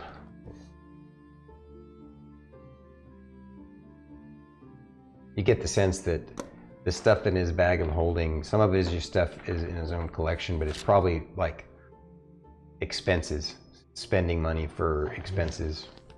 Although, it also makes you wonder, like, Who paid him? who paid him? Where'd he come from? Where does he spend this money?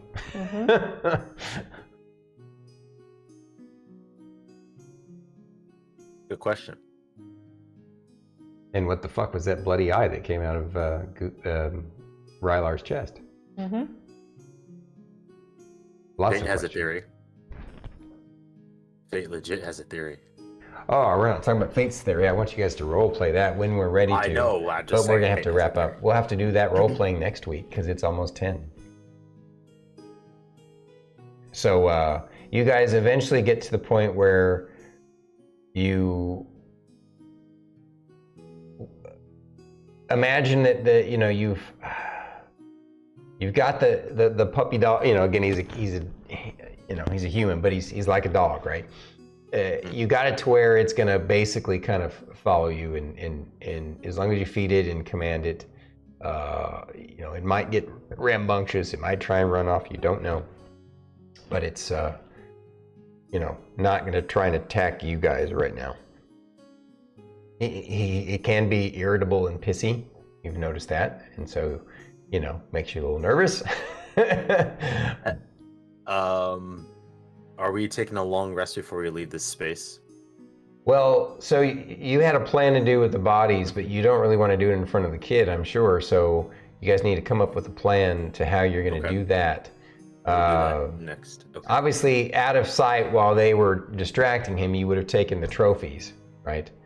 But I'm taking it. You want to, you want to display the bodies to be, as a warning sign, the bad guys, right? And so I get that. So you'll have to kind of work out with the ladies. Probably you guys will role play Rylar helping you with that project, while the two ladies take the kid and get a little far ahead of you guys, and then wait maybe by the part where you guys camped, and then they'll catch up. Mm-hmm. Something like that. Yeah. Buddy system. Right. Use the buddy Absolutely. system. Yep. And just we need to remember this, because Rylar, while you're doing the body stuff, Rylar, I'm assuming during that time so do you want to rest in their campsite, or get this work done and go rest at the other campsite? It seems like should rest at another campsite. yeah, Not this and one.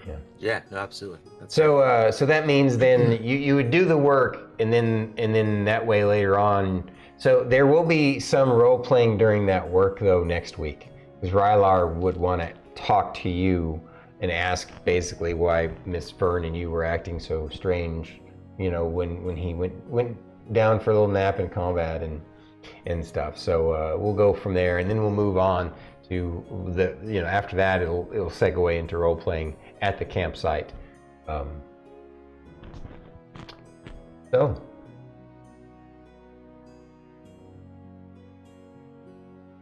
I didn't cry. you didn't? Yes, you did. I totally cried. Oh my goodness. And I shed like a single tear. And I was like, no, stop. No, it was good. My character's main concern was, child could do anything right now. I'm glad Rylar's up, but we need to deal with the child. So that's why I went straight to the child. And I was like, I was totally fine with you guys jumping. Well, it makes sense, because you also have to protect yourself from him going wild again. Mm-hmm. Yeah. Placate the child, give it food. Mm-hmm. Yeah, right. Alrighty. Well, Feeding it. guys, That was an adventure. it was a wonderful evening. That fight was spectacular. I'm also keeping the magic collar from the kid. Right. I want to get that identified too. Oh, by the way, I forgot to mention that there was a magical item on the Oni that you couldn't quite identify. It was a strange kind of leather and wooden rod. Actually, it's a magical lash. Lash, Yeah. like a whip Yeah. lash. Like yeah. Not a long one, but a small, a lash, not a whip. like what a jockey uses for a horse? No, more like what remember that that movie with Forrest Gump and Tom Hanks. Tom The Hanks. Da Vinci Code. The Da Vinci Code. Remember that guy that was whipping okay, himself? yeah. One of those religious kinds of like a Oh, A lash. yeah. It's a religious flair. yeah. So you get the sense they're both made out of similar materials, and so you think that they might be tied together in some way. Obviously, after all the role playing next week, you can start identifying items. Oh yeah, I do actually know identify. I can cast it as a ritual. Sweet. All right. Well, it was a eventful and exciting night. Hello, everybody. Whoa. So, thank you all for joining us. It was almost a total party kill. We had 2 people go down. 2 people go down. How far down? She wasn't very far down because of all of her extra temporary hit points. How about you? You didn't take too big of a hit, did you? No, at the lowest I was at was like 60 and some change. Okay. Yeah, I mean, I was getting to a point where it's like, this could get a little dicey soon. It could have been a lot worse, but you guys, Worse, yeah. like judicious use of spells and bad saving throws worked out really well. Like the confusion on the one guy helped you defeat the other guy. Yeah. You were smart in focusing down on one of them, and you were focusing down on the weakest one, so you took the Minotaur out quickly enough. So that reduced the DPS on your whole party. And then, of course, Rylar was basically tanking the werewolf as best as possible. And like my goal with the confusion spell was to try and at least take both the Minotaur and the chain guy out for at least a few rounds. Yeah. But the Minotaur get past it. I was like, dang it. Well, at least we got one that I know can't ever make saving throws unless. Yeah, 100%. Like, and with Druid trying to get the kid as a werewolf, like to change back. It's the goal to take an enemy off the field and work numbers. And though that didn't quite work because. Good saves. Rolls. It happens. Right? Yeah. But taking out another one, it was just as. Yeah, the wave effect was awesome. That was a nice Oh yeah. call. And you holding the werewolf. Auto's irresistible dance on the Oni. Yeah. Double fireball. Not bad. Not bad. Yes. Well done. Yep, I was prepping my dice for like a 5th level fireball in case I needed to use it. I didn't realize that the Path to the Grave is a melee only. Yeah, because it specifically says attack, and this, when you're casting a spell at something, it's not considered an attack. It like the way that particular thing was worded. Yeah, it's talking about. No, that's fair. Immediately, but that's all right. I tried. Yep. Well, Dagoth, thank you for sticking around with the show, and all you other folks who are lurking in the background. Looks like Brett came by tonight. Awesome, Brett. I don't know if you're still here, but it looks like you are. Thank you, buddy. And it was a lot of fun. We can't wait to do some role playing next week to see what the players and the characters are thinking about. And with this stunning, strange, bizarre development. So, yep. Ooh. I know. What's everyone gonna think when we walk back in with a kid?